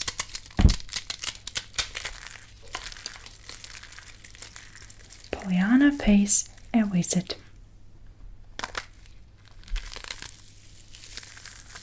It was not long before life at the Harrington homestead settled into something like order, though not exactly the order that Miss Polly had at first prescribed. Pollyanna sewed, practiced, read aloud,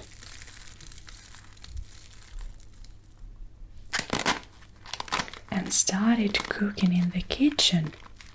It is true, but she did not give to any of these things quite so much time as had first been planned. She had more time also just live, as she expressed it, for almost all every afternoon from 2 until 6 o'clock was hers to do as she liked, provided she didn't like it to do certain things already prohibited by Aunt Polly.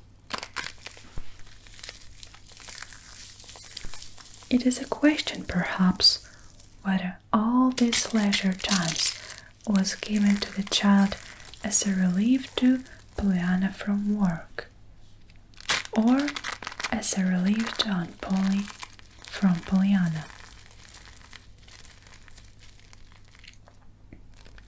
Certainly, as those first July days passed, Miss Polly found occasion many times to adjudicate. Was an extraordinary child, and certainly the reading and sewing lessons found her at their conclusion each day somewhat dazed and wholly exhausted. Nancy in the kitchen fared better. She was not dazed nor exhausted. Wednesdays and Saturdays came to be indeed red letter days to her. There were no children in the immediate neighborhood of the Harrington homestead for Pollyanna to play with. The house itself was on the outskirts of the village, and though there were other houses not far away, they did not chance to content any boys or girls near Pollyanna's age. This, however, did not seem to disturb Pollyanna in the least. "Oh no, I don't mind it at all," she explained to Nancy. "I'm happy to just walk around and see the streets and the houses and watch the people, just about people, don't you, Nancy?"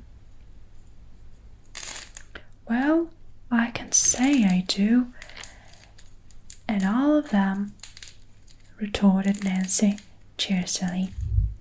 Almost every pleasant afternoon found Pollyanna baking for and an errand to run, so that she might be off a walk in one direction or another. and it was on these walks that frequently she met the man. To herself, Pollyanna always called him the man, no matter if she met a dozen of other men the same day. The man often wore a long black coat and a high silk hat, two things that the just man never wore. His face was clean-shaven and rather pale, and his hair, showing below his hat, was somewhat grey.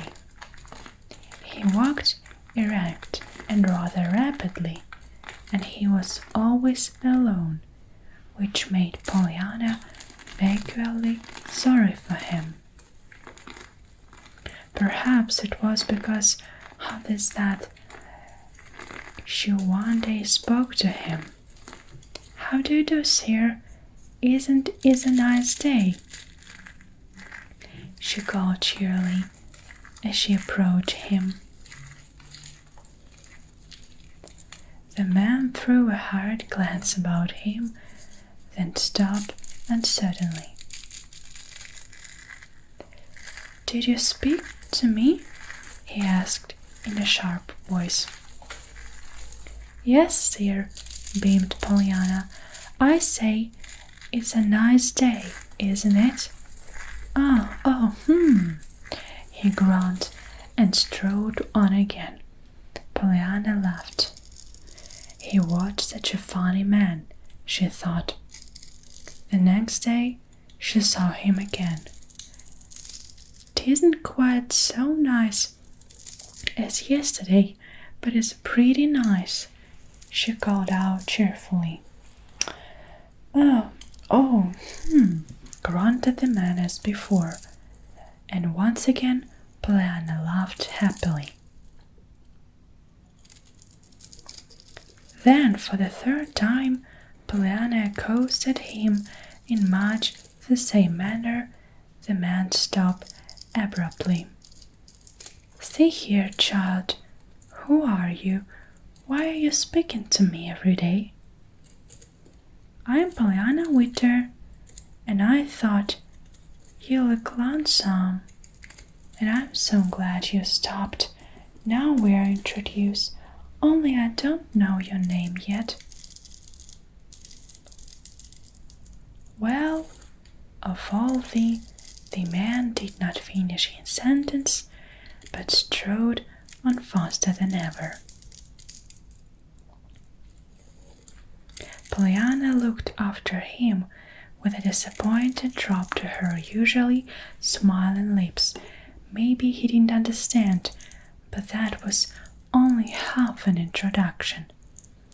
"I don't know his name yet," she murmured as she proceeded on her way.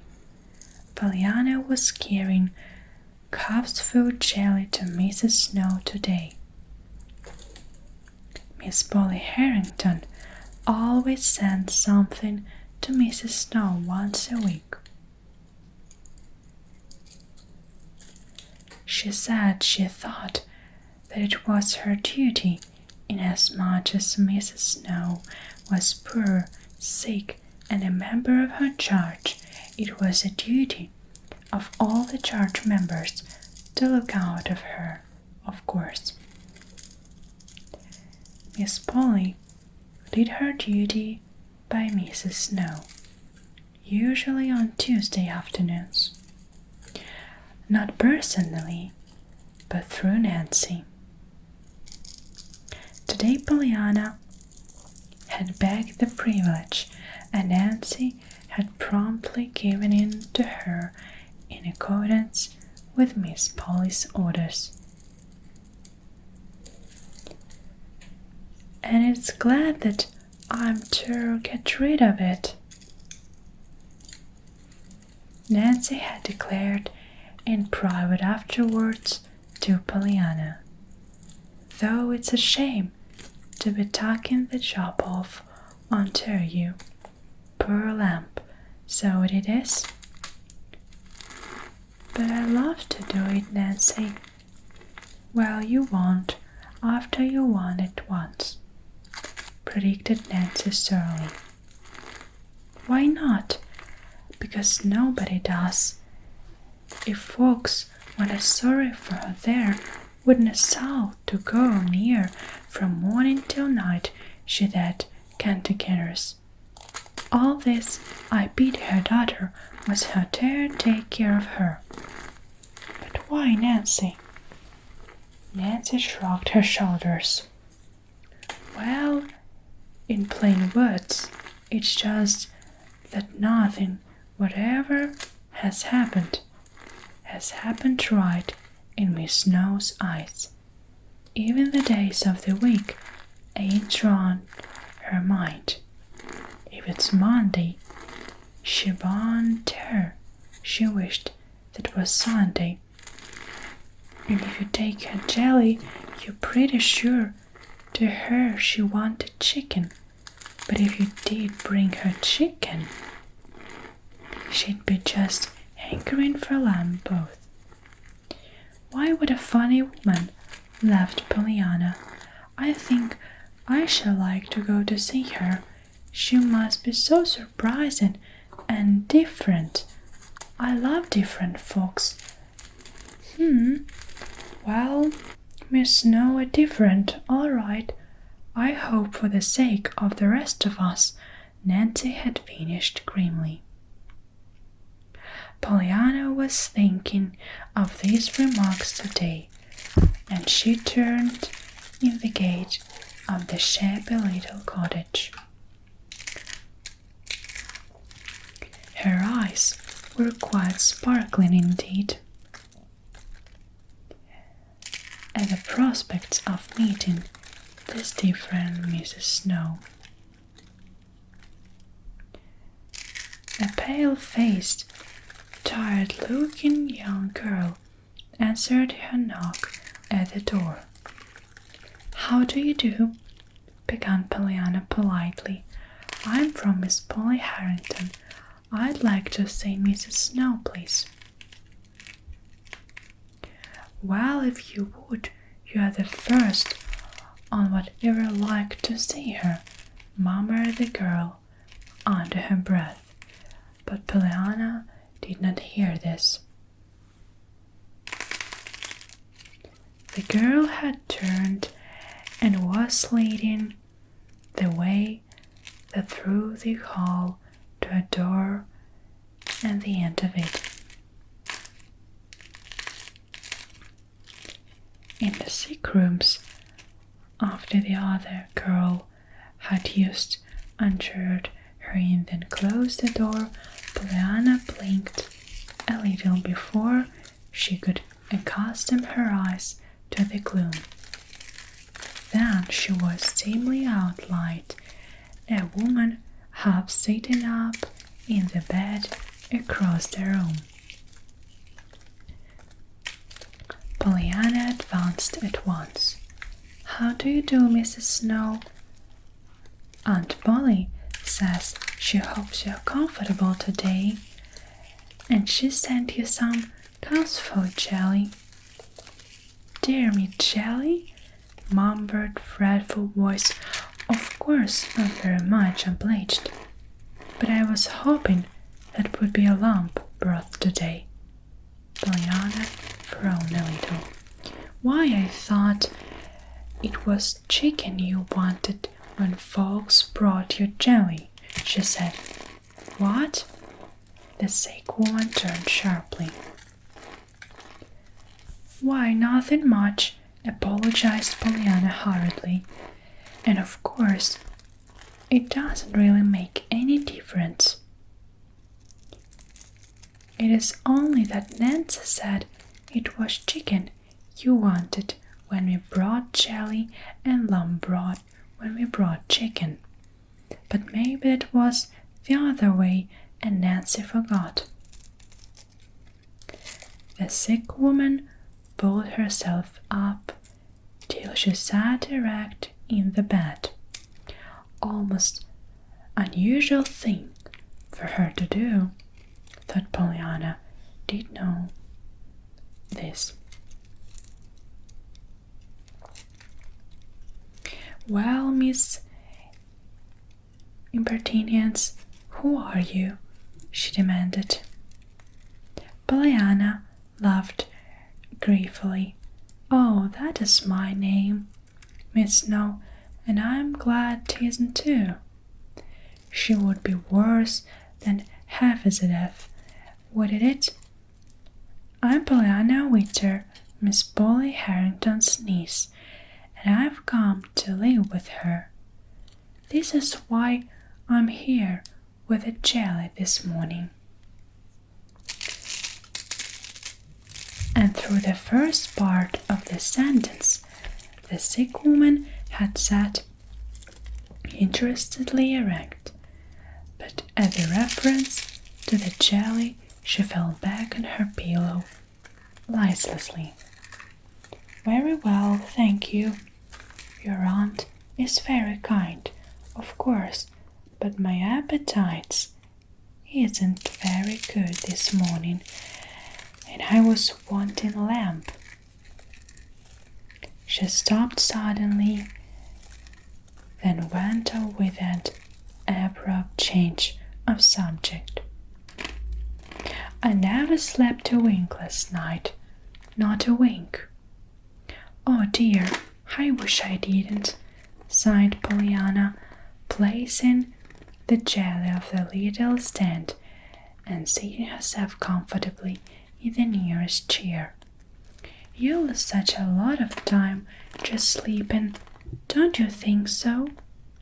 "Lost time sleeping," exclaimed the sick woman. "Yes, when you might be just leaving, you know. It seems such a pity when can't leave nights too." Once again the woman pulled herself erect in her bed. "Well, if you ain't the amazing young one," she cried. "Here, do you go to that window and pull up the curtain. I should like to know what you look like." Pollyanna rose to her feet, and she laughed a little ruefully. "Oh dear, then you see my freckles, won't you?" she sighed as she went to the window. "And just when I was being so glad it was dark and you couldn't see 'em. There, now you can." "Oh," she broke off excitedly as she turned back to the bed. "So I'm glad you wanted to see me, because now I can see you. They didn't tell me you were so pretty." "Me pretty?" sobbed the woman bitterly. "Why, yes, didn't you know it?" cried Pollyanna. "Well, no, I didn't," retorted Mrs. Snow dryly. Mrs. Snow had lived 40 years, and for 15 of those years she had been too busy wishing things were different to find much time to enjoy things as they were.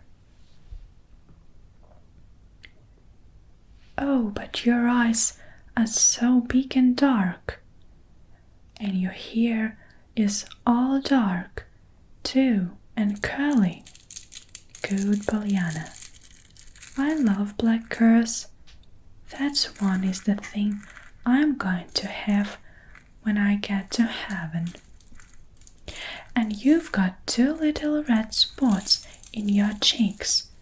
Why, Mrs. Snow, you are pretty. I should think you'd know it when you looked at yourself in the glass." "The glass?"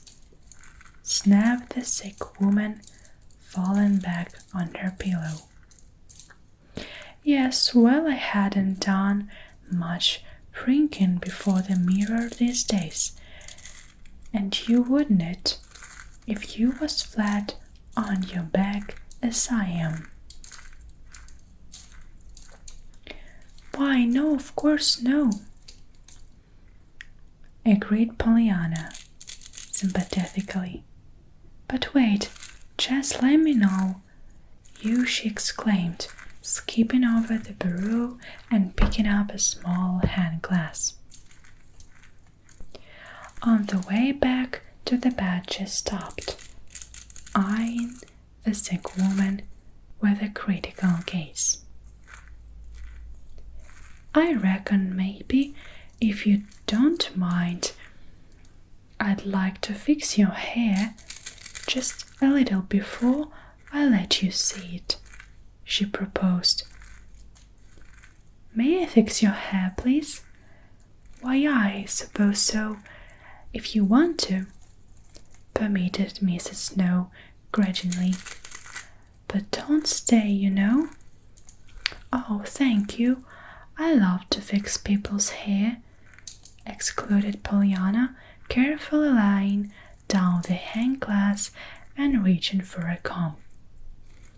"I shan't do much today, of course. I'm in such a hurry for you to see how pretty you are, but some day I'm going to take it all down and have a perfectly lovely time with it," she cried, touching with soft fingers that waving hair about the sick woman's forehead. For 5 minutes, Pollyanna worked swiftly, deftly, combing refractory curl into fluffiness, perking up a drooping ruffle at the neck, or shaking a pillow into plumpness so that she might have a better pose. Meanwhile, the thick woman throwing prodigiously and openly scoffing at the whole procedure was, in spite of herself, beginning to tingle with a feeling perilously near to excitement. "There," panted Pollyanna, hastily plucking a pink from a vase nearby and dragging it into the dark hair when it would give the best effect. "Now I reckon we are ready to be looking at it," and she held out the mirror in triumph. Grunted the sick woman, eyeing her reflection severely. "I like red pinks better than pink ones. But then it'll fade anyhow before night, so what's the difference?" "But I should think you'd be glad they did fade," laughed Pollyanna, "because then you can have the fun of getting some more.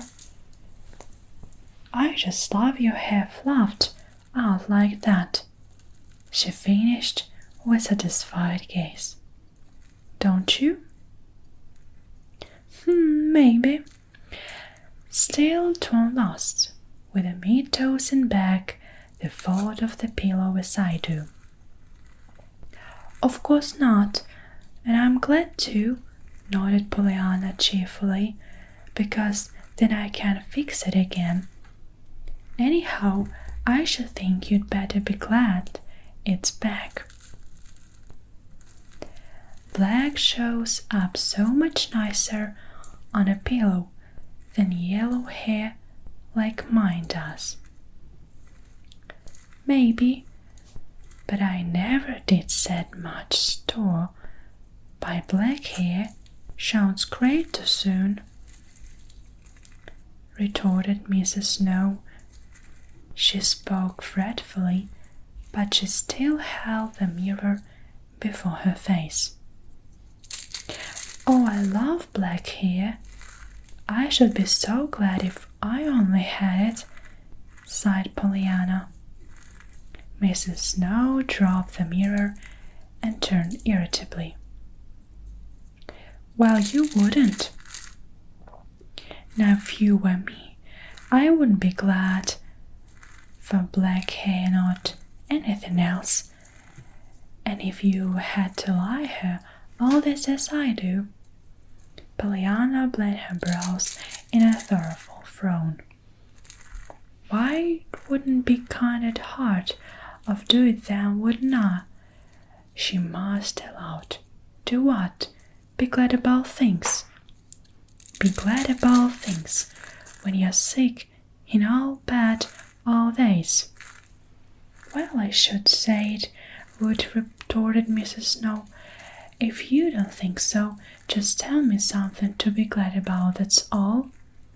To Mrs. Snow's underbound amazement, Pollyanna sprang to her feet and clapped her hands. Oh, goody! That'll be a hard one, won't it? I've got to go now, but I think all the way home. And maybe the next time I come and tell it to you. Goodbye. I've had a lovely time. Goodbye, she called again, and she typed through the doorway. Well, I never. Now, what does she mean by that?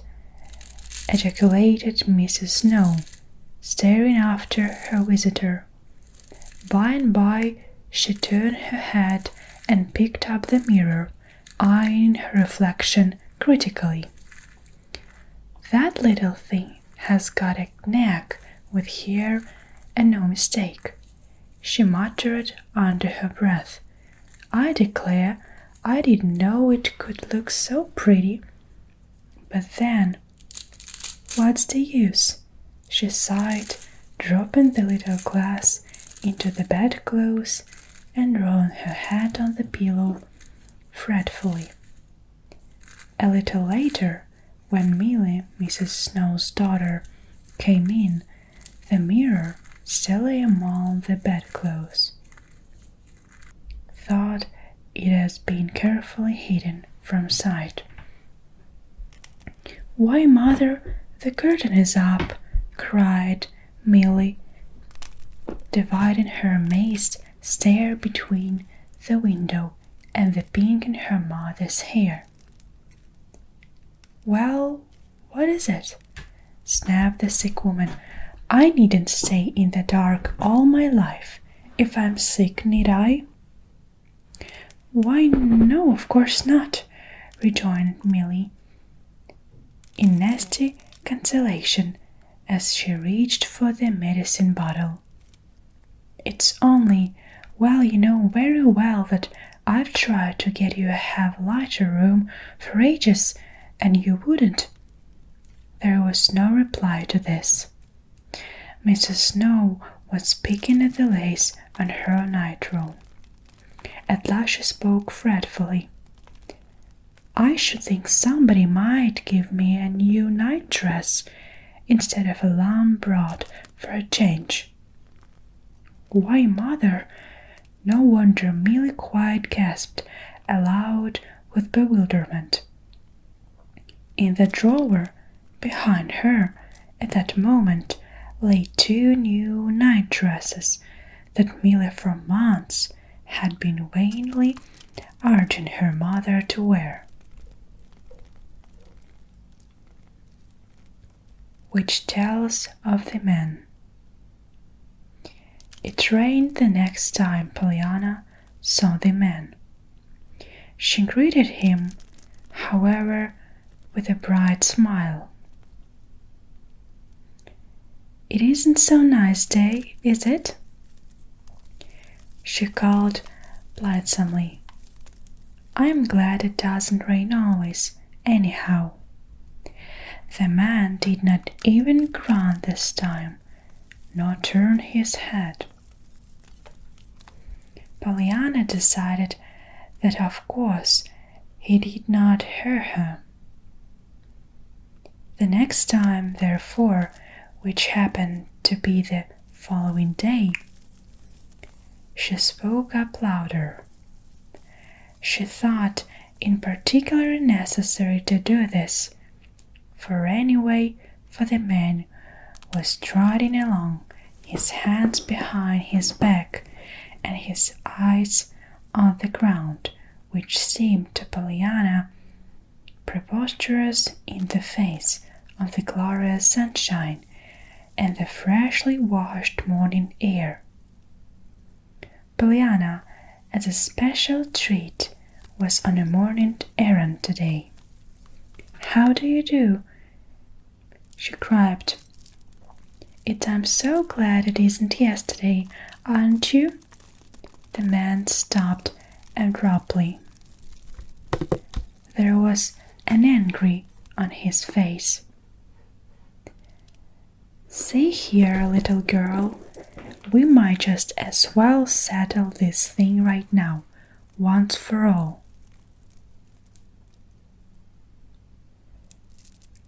He began tastily.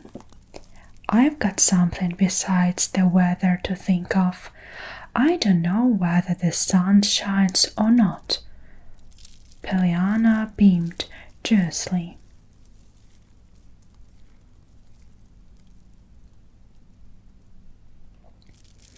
No, see, I thought you didn't. That's why I told you. Yes, well, what? He broke off sharply in sudden understanding of her words. I say, that's why I told you. So you would notice if you know that the sun shines and all that. I knew you'd be glad I did if you only stopped to think of it, and you didn't look a bit as you were thinking of it. Well, of all the ejaculated the man with an odd important gesture. He stared forward again, but after the second stab he turned back, still frowning. See here, why don't you find someone your own age to talk to? I'd like to see, but there aren't any around here, Nancy says. Still, I don't mind so very much. I like old folks just as well, maybe better. Sometimes being used to the ladies ain't so. The lady said, indeed.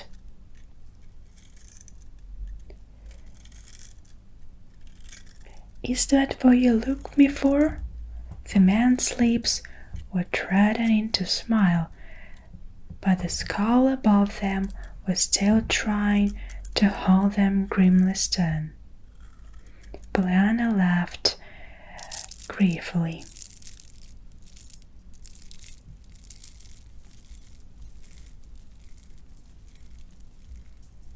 Oh no, sir.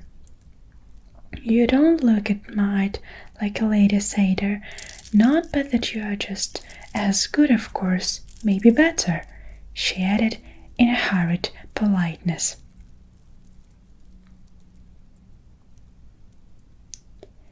You see, I'm sure you are much nicer than you look.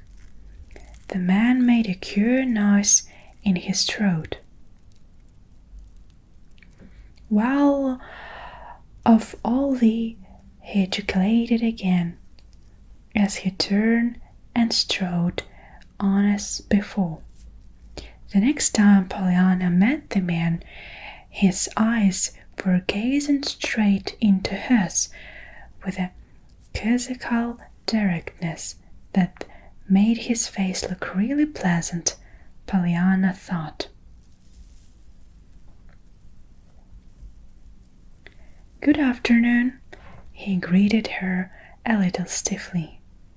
Perhaps I'd better say right away that I know the sun is shining today. But you don't have to tell me, nodded Pollyanna brightly. I knew you knew it just as soon as I saw you. Oh, did you? Yes, sir, I saw it in your eyes, and in your smile. Grunted the man, and he passed on.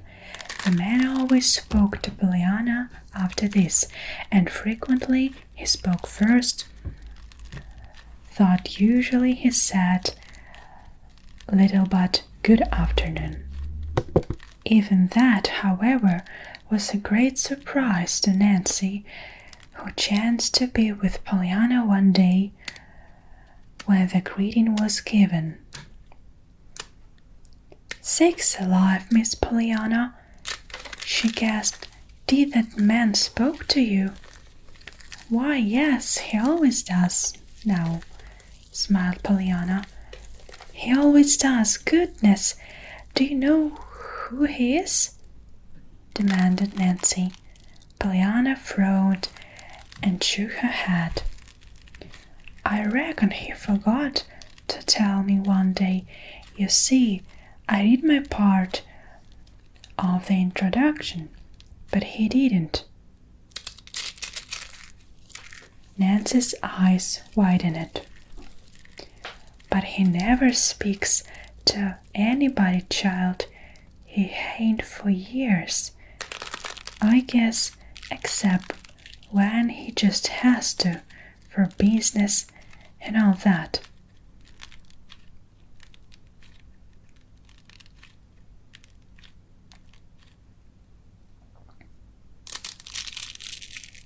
Pollyanna nodded sympathetically. "I know you have to look for cheap things when you're poor.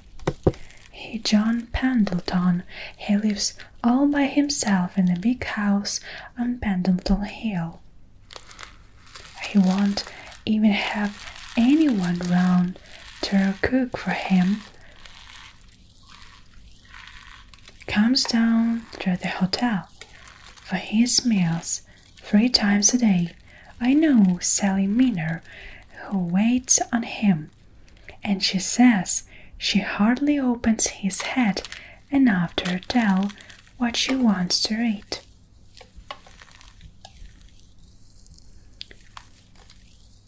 She has to guess in more than half the time, only it'll be something cheap. She knows that without no telling. Father and I cook meals out a lot, Pollyanna said. We had beans and fish balls, most generally. We used to say how glad we were we liked beans. That is, we said it especially when we were looking at the roast turkey place, that was 60 cents. Does Mr. Pendleton like beans? Like 'em? What if he does or don't? Why, Miss Pollyanna, he ain't poor. He's got loads of money. John Pendleton has.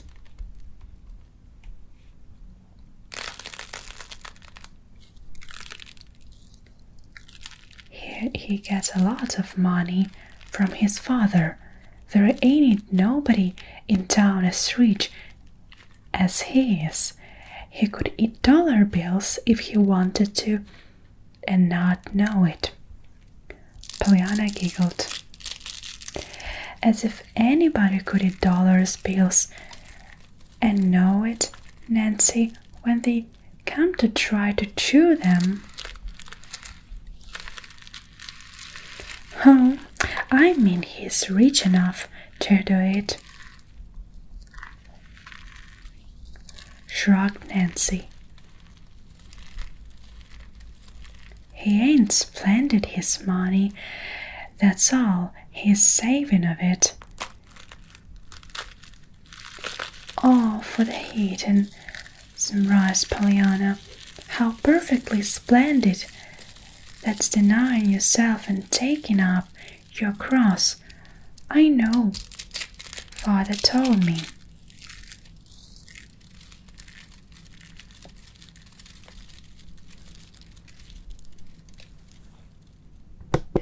Nancy's lips parted abruptly, as if there were angry words all ready to come. But her eyes, resting on Pollyanna's jubilantly trustful face, saw something that prevented the word being spoken. She vouchsafed. Then, showing her old-time interest, she went on. But say, it is a cure he's speaking to you honestly, Miss Pollyanna. He doesn't speak to no one, and he lives all alone in a great big lovely house, all full of the just grown things, they say. Some says he's crazy, and some just cross, and some says he's got a skeleton in his closet. "Oh, Nancy," shuddered Pollyanna, "how can he keep just a dreadful thing? I should think he'd thrown it away." Nancy chuckled. That Pollyanna had taken the skeleton literally instead of figuratively, she knew very well. But perversely, she refrained from correcting this mistake. "And everybody says he's mysterious," she went on. "Some years he just travels week in, week out, and it's always in heavenly countries. Egypt and Asia and the desert of Sahara, you know." "Oh, a missionary," nodded Pollyanna. Nancy laughed oddly. "Well, I didn't say that, Miss Pollyanna. When he comes back, he writes books, queer, odd books. They say about some gimcrack he's found in them hidden countries, but he don't ever seem to want to spend no money here, leastways not for just living." "Of course not, if he's saving it for the hidden," declared Pollyanna. "But he is a funny man, and he is different too, just like Mrs. Snow, only he's a different. "Well, I guess he is, rather," clucked Nancy. "I'm glad ever now anyhow that he speaks to me," sighed Pollyanna contentedly. A surprise for Mrs. Snow. The next time Pollyanna went to see Mrs. Snow, she found the lady at first in a darkened room.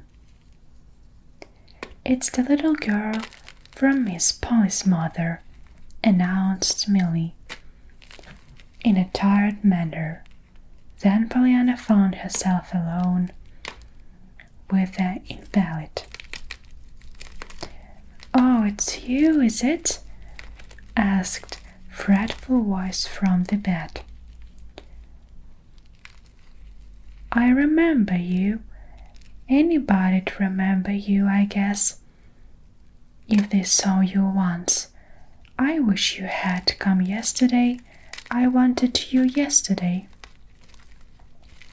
"Did you? Well, I'm glad 'tisn't any farther away from yesterday than is then," laughed Pollyanna, advancing cheerily into the room and setting her basket carefully down on a chair. "My, but aren't you dark-haired, though? I can't see you a bit," she cried, unhesitatingly crossing to the window and pulling up the shade. "I want to see if you fixed your hair like I did." "Oh, you haven't, but never mind. I'm glad you haven't, after all, 'cause maybe you'll let me do it later. But now I want you to see what I've brought you." The woman stirred restlessly. "Just as how it looks would make any difference is how it tastes," she scoffed. But she turned her eyes toward the basket. "Well, what is it?" "Guess. What do you want?" Pollyanna had skipped back to the basket. Her face was alight. The sick woman frowned. why I don't want anything, and I know of, she sighed. After all, they all taste alike. Pollyanna choked. This won't guess. If you did want something, what would it be? The woman hesitated. She did not realize it herself, but she had so long been accustomed to wanting that she did not have, that the state of hand of what she did want seemed impossible until she knew what she had. Obviously, however, she must say something.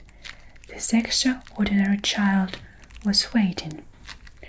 Well, of course, there is lamb broth. I've got it, crowded Pollyanna. But that's what I didn't want, sighed the sick woman, sure now of that her stomach craved. It was kitchen I want.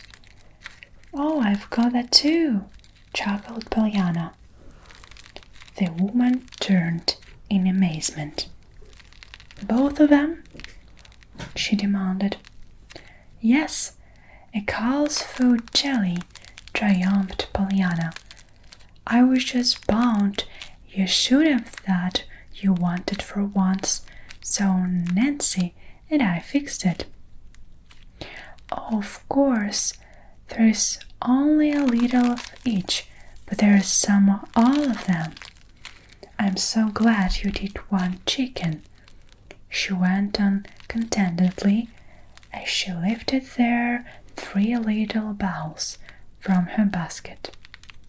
You see, I got to thinking on the way here, what if you found, say, tripe or onions or something like that I didn't have? Wouldn't it have been a shame when I tried so hard? She laughed merrily. There was no reply. The sick woman seemed to be trying mentally to find something she had lost.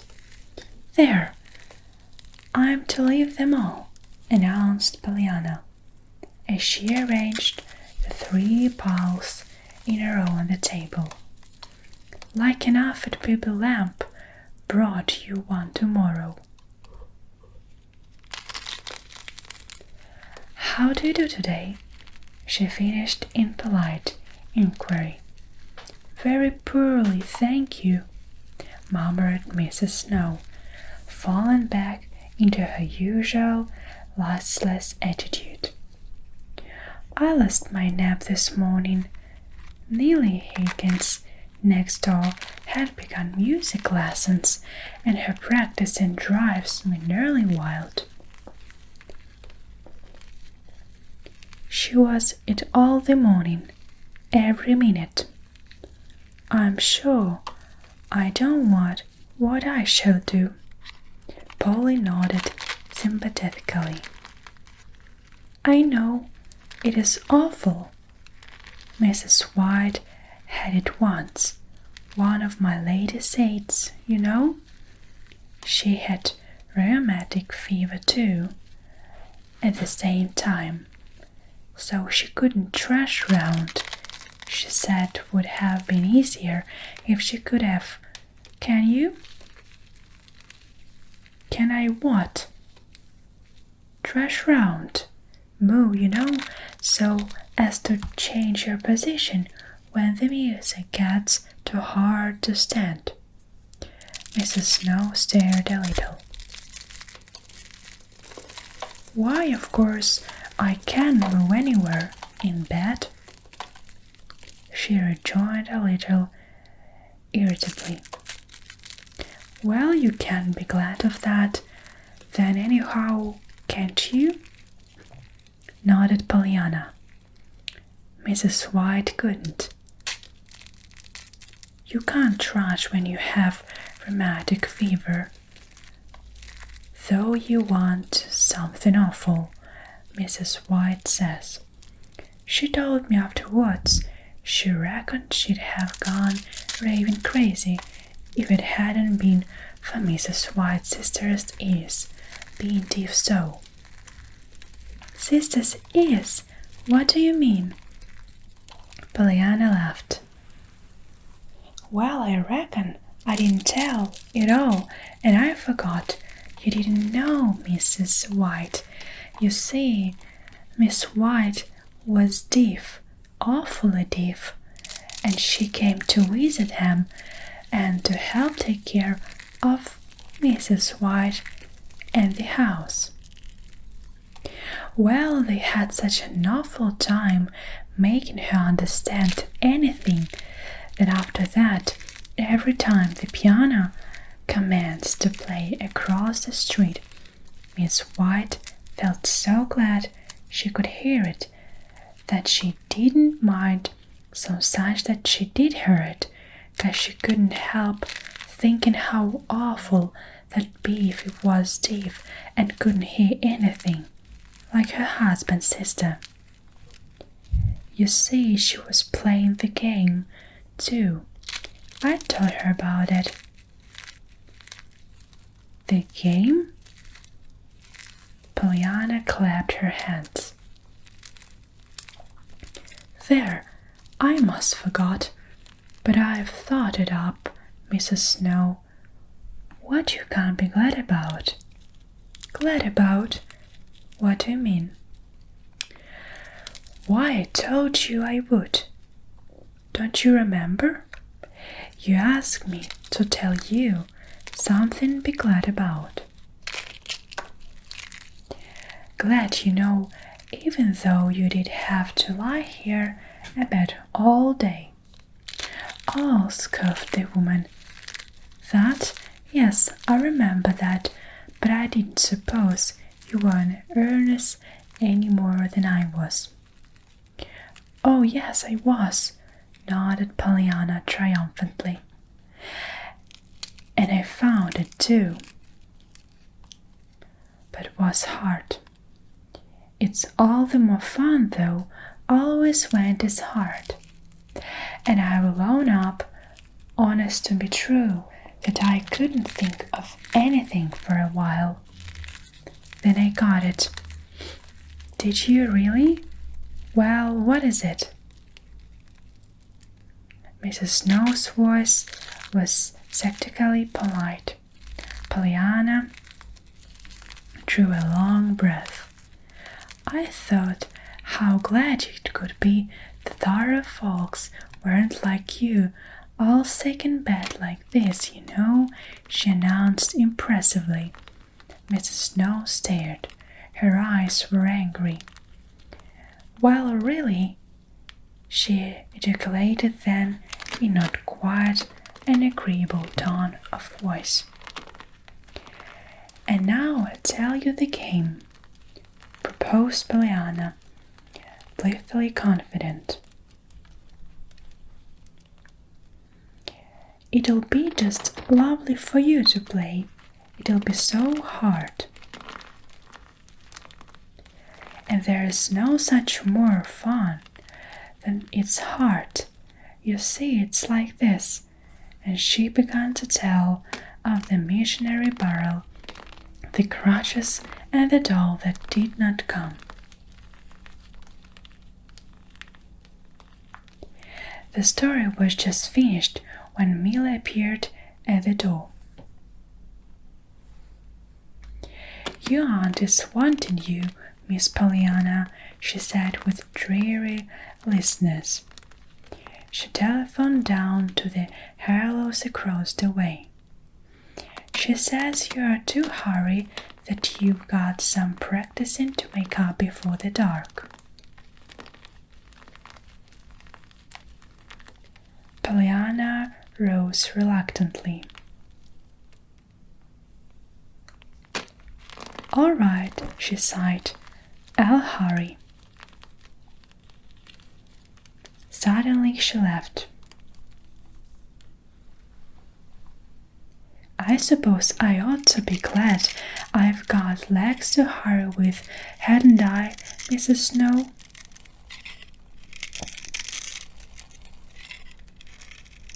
There was no answer. Mrs. Snow's eyes were closed, but Milly, whose eyes were wide open with surprise, saw that there were tears on the wasted cheeks. "Goodbye," flung Pollyanna over her shoulder as she reached the door. "I am awfully sorry about the hair. I wanted to do it, but maybe I can next time." One by one the jolly days passed. To Pollyanna they were happy days indeed. She often told her aunt joyously how very happy they were, whereupon her aunt would usually reply wearily, "Very well, Pollyanna, I'm gratified, of course, that they are happy, but I trust that they are profitable as well. Otherwise, I should have failed signally in my duty." Generally, Pollyanna would answer this with a hug and kiss.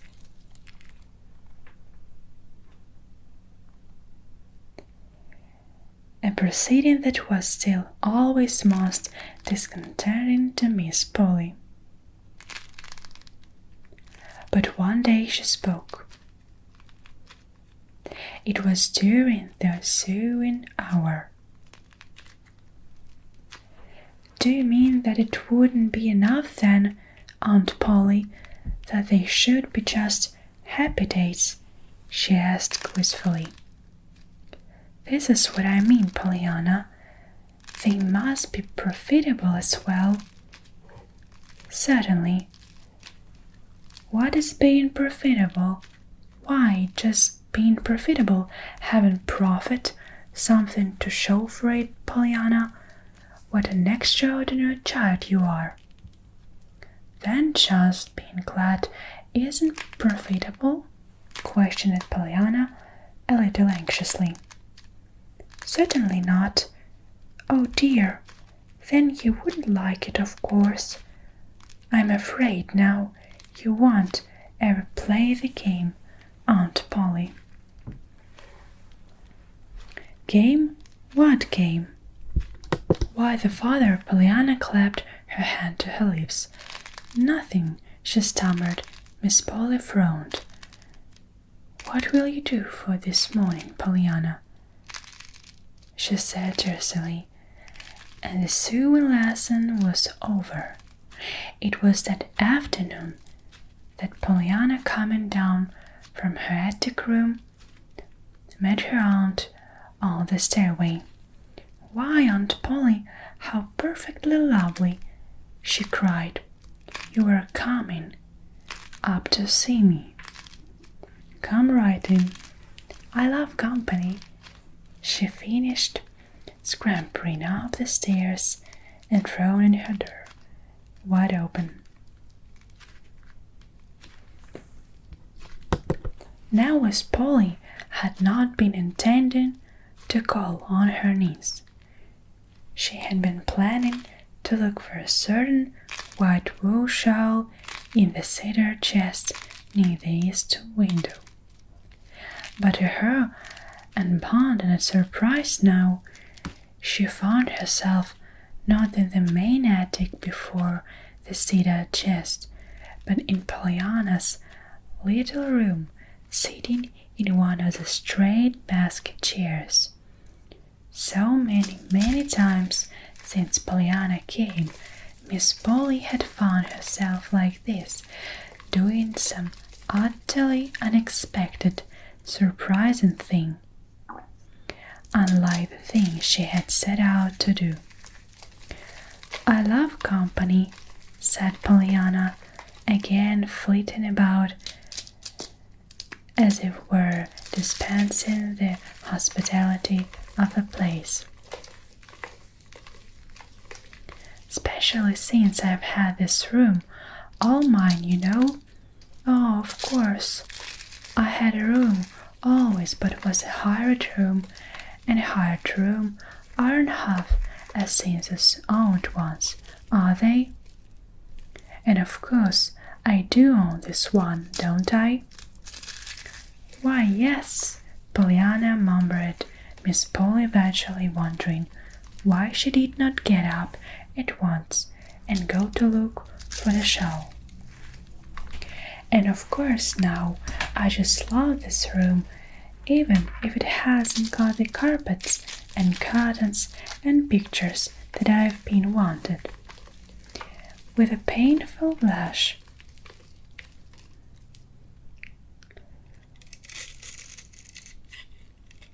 "And of course, now I just love this room." She was plunging into an entirely different sentence when her aunt interrupted her sharply. "What's that, Pollyanna?" "Nothing, Aunt Polly, truly."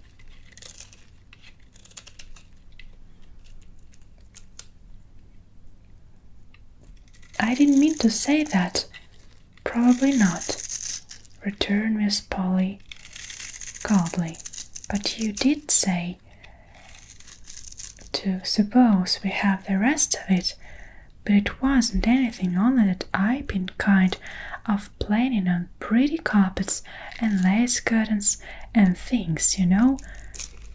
"But of course, planning on them," interrupted Miss Polly sharply.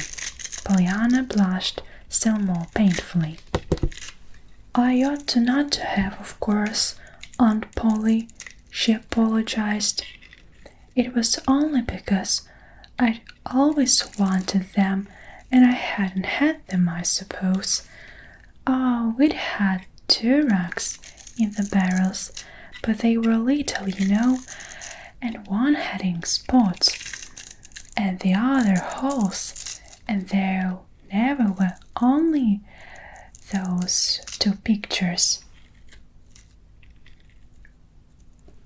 The one fat, I mean the good one with salt, and the bad on that broke. Of course, if it hadn't been for all that, I shouldn't have wanted them so pretty things. I mean, and I shouldn't have got to planning all through the hall the first day how pretty mine would be here. But truly, Aunt Polly, it wasn't but just a minute. I mean, a few minutes before I was being glad that a bureau didn't have a looking glass, because I didn't show my freckles, and there couldn't be a nicer picture than the one on my window there, and you've been so good to me that." Miss Polly rose suddenly to her feet.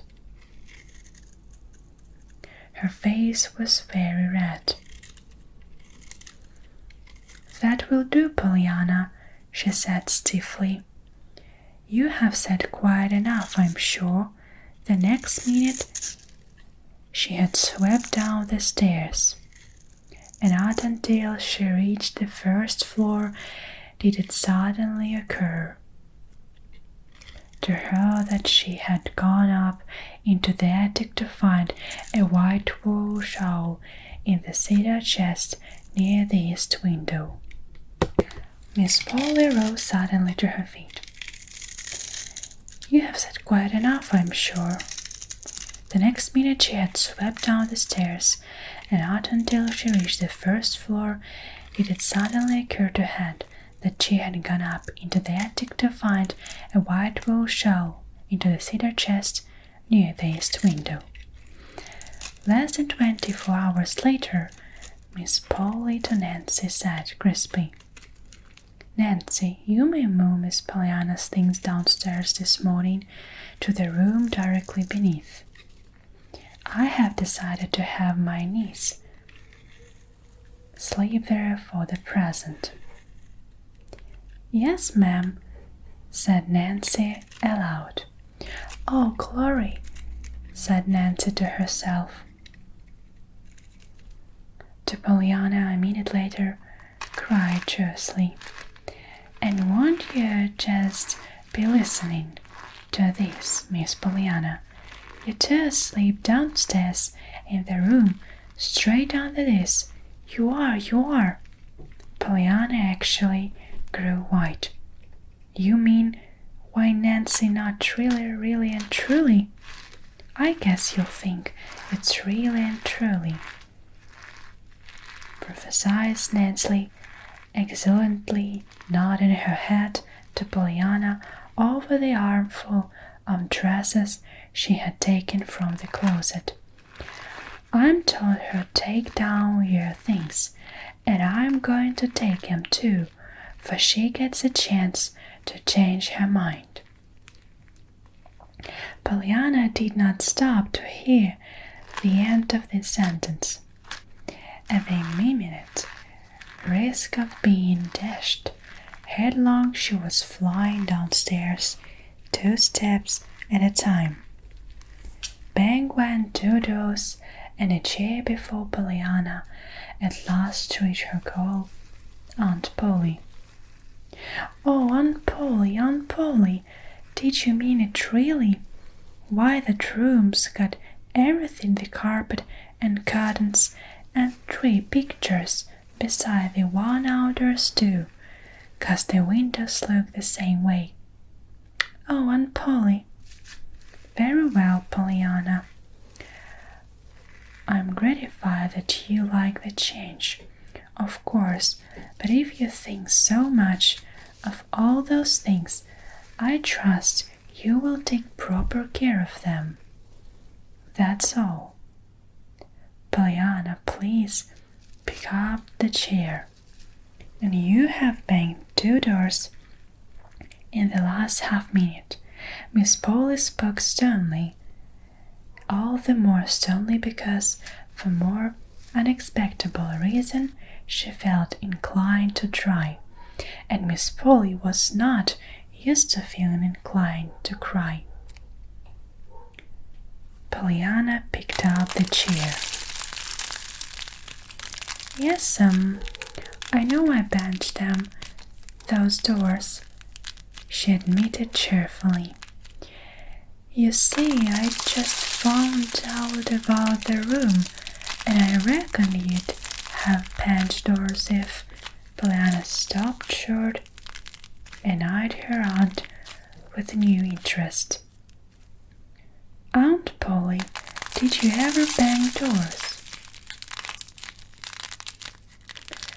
I hope not, Pollyanna.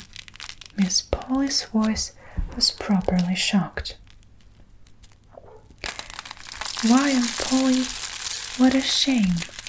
Pollyanna's face expressed only concerned sympathy.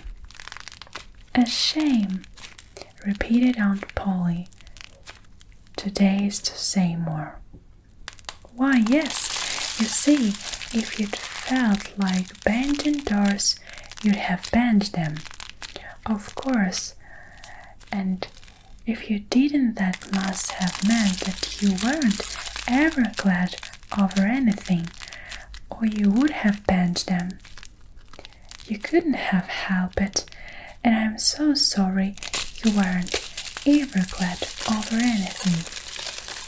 Pollyanna, gasped the lady, but Pollyanna was gone, and only the distant bang of the attic stairway door answered for her.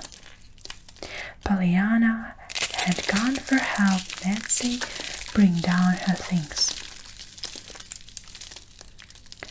Miss Polly, in the sitting room, felt gradually disturbed. But then, of course, she had been glad over some things. Introducing Jimmy. August came. August brought several surprises and some changes, none of which, however, were really a surprise to Nancy. Nancy, since Pollyanna's arrival, had come to look for surprises and changes. First, there was the kitten. Pollyanna found the kitten mewing pitifully some distance down the road.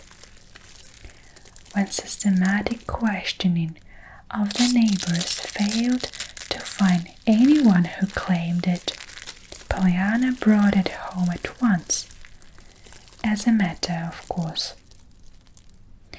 And I was glad I didn't find anyone who owned it too, she told her aunt in happy confidence, 'cause I wanted to bring it home all the time. I love kittens. I knew you'd be glad to let it live here. Miss Polly looked at the forlorn little grey bunch of neglected misery in Pollyanna's arms and shivered. Miss Polly did not care for cats, not even pretty, healthy, clean ones. Oh, Pollyanna, what a dirty little beast, and it's sick, I'm sure, and all mangly and feely. I know it, poor little thing, crooned Pollyanna, tenderly looking into the little creature's frightened eyes. And it's all trembly, too. It's too scared. You see, it doesn't know yet that we are going to keep it, of course. No, nor anybody else, retorted Miss Polly with meaning emphasis. Oh, yes, they do, nodded Pollyanna, entirely misunderstanding her aunt's words. I told everybody we should keep it if I didn't find where it belonged. I knew you would be glad to have it. Poor little lonesome thing. Miss Polly opened her lips and tried to speak, but in vain. The curious, helpless feeling that had been hers so often since Pollyanna's arrival had her now fast in its grip. Of course I knew, hurried on Pollyanna gratefully, that you won't let a dear little lonesome kitty go hunting for a home when you just take me in. And I said to Mrs. Foot when she asked if you'd let me keep it.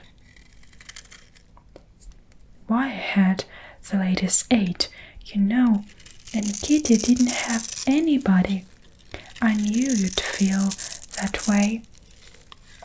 She nodded happily as she ran from the room. But Pollyanna, remonstrated Miss Polly. I don't. But Pollyanna was already halfway to the kitchen, calling, Nancy, just see this dear little kitty that Aunt Polly is going to bring up along with me. And Aunt Polly, in the sitting room where bored cats, fell back in her chair with a gasp of dismay, powerless to remonstrate. The next day it was a dog, even dirtier and more forlorn, perhaps, than was the kitten. And again Miss Polly, to her dumbfounded amazement, found herself figuring as a kind protector and an angel of mercy. A role that Pollyanna so unhesitatingly thrust upon her matter of course, that the woman who bore dogs even more than she did cats if possible, found herself, as before, powerless to remonstrate. When, in less than a week, however, Pollyanna brought home a small, wretched boy, and confidently claimed the same protection for him, Miss Polly didn't have something to say. It happened after this wise. On a pleasant Thursday morning, Pollyanna had been taking cough food jelly again to Mrs. Snow. Mrs. Snow and Pollyanna were the best of friends now. Their friendship had started from the third visit Pollyanna had made, the one after she had told Mrs. Snow of the game. Mrs. Snow herself was playing the game now, with everything for so long, that it was not easy to be glad for anything now. But under Pollyanna's cheery instructions and merry laughter at her mistakes, she was learning fast. Today, even to Pollyanna's huge delight, she had said that she was glad Pollyanna fast. Pollyanna brought calf's food jelly because she was just what she had been wanting.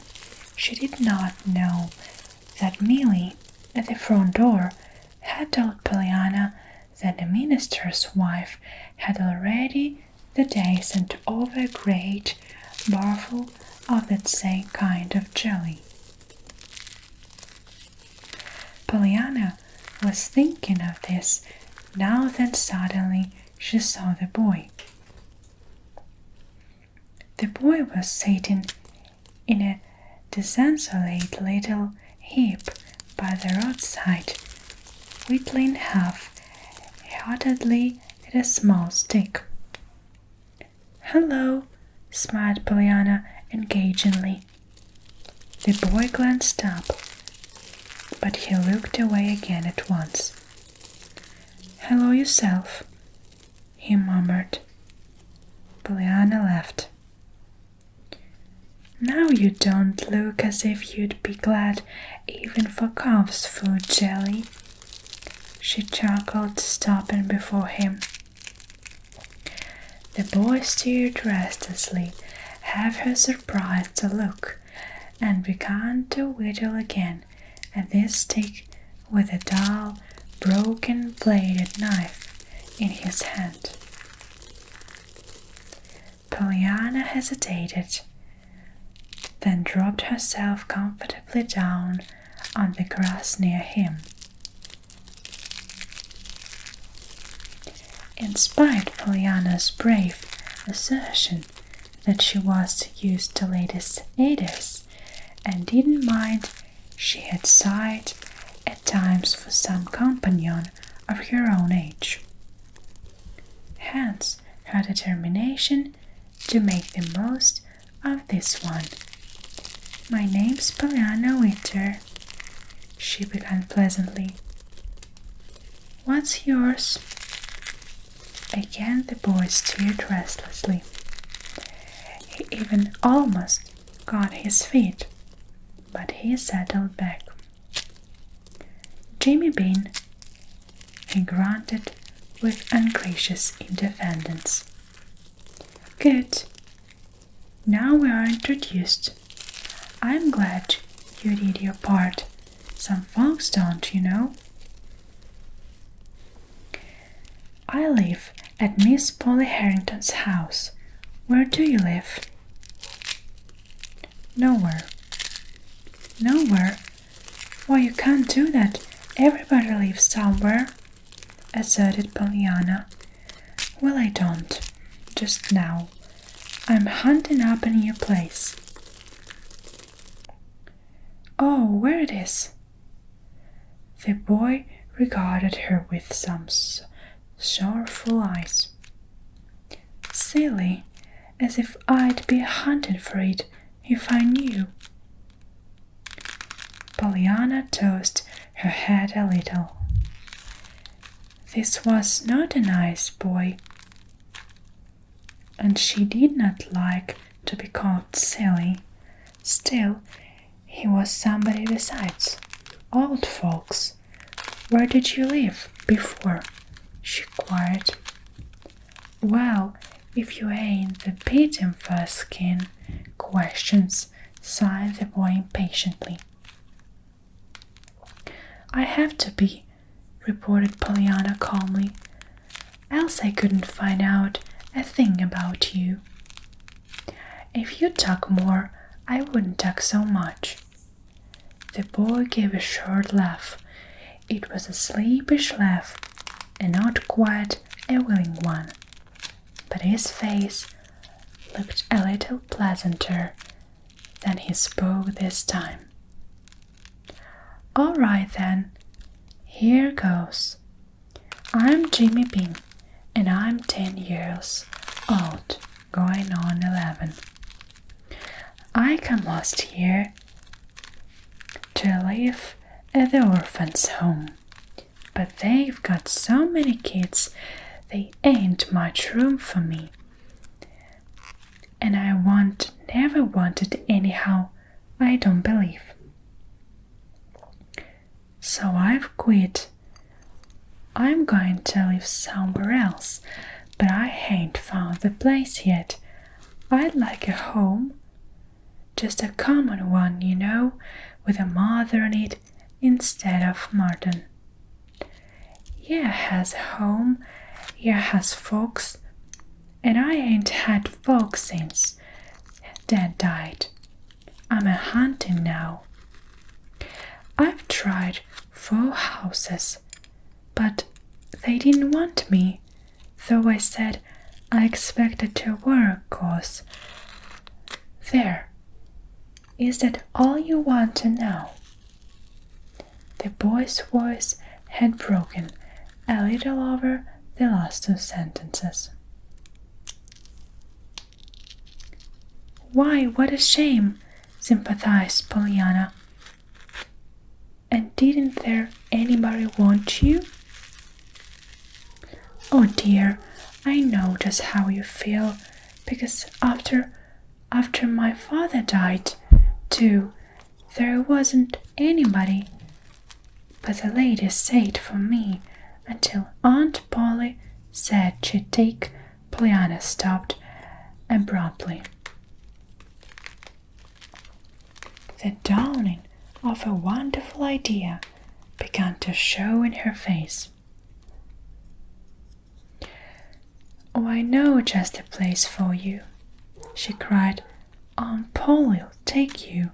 I know she will. Didn't she take me? And didn't she take Fluffy and Buffly when they didn't have any more to love them or any place to go? And they're only cats and dogs. Oh, come on, I know Aunt Polly'll take you. You don't know how good and kind she is. Jimmy Bean's thin little face brightened. Honest Injun, would she now? I'd work you, I know I'm real strong. He bared a small bony arm. Of course she would. Why, my Aunt Polly is the nicest lady in the world. Now, then my mamma has gone to be a heaven angel. And there's room, heaps of them, she continued, springing to her feet and tugging at his arm. It's in an awful big house. Maybe, though, she added a little anxiously as they hurried on, maybe you'll have to sleep in the attic room. I did at first, but there's screens there now, so it won't be so hot, and the flies can't get in, either to bring in the germ things on their feet. Did you know about that? It's perfectly lovely. Maybe she'll let you read the books if you are good. I mean, if you are bad. And you've got freckles too, with a critical glance, so you'll be glad they're isn't any looking glass. And the outer picture is nicer than any wall one could be, so you won't mind sleeping in that room at all, I'm sure, panted Pollyanna, finding suddenly that she needed the rest of her breath for purposes other than talking. "Gory!" exclaimed Jimmy Bean, tersely and accompaniedly, but adamantly. Then he added, "I shouldn't think anybody where could talk like that running would need to ask no question to fill up time with, for purposes other than talking." "Gory!" exclaimed Jimmy Bean, tersely and accompaniedly, but adamantly. Then he added, "I shouldn't think anybody where could talk like that running would need to ask no question to fill up time with." Pollyanna laughed.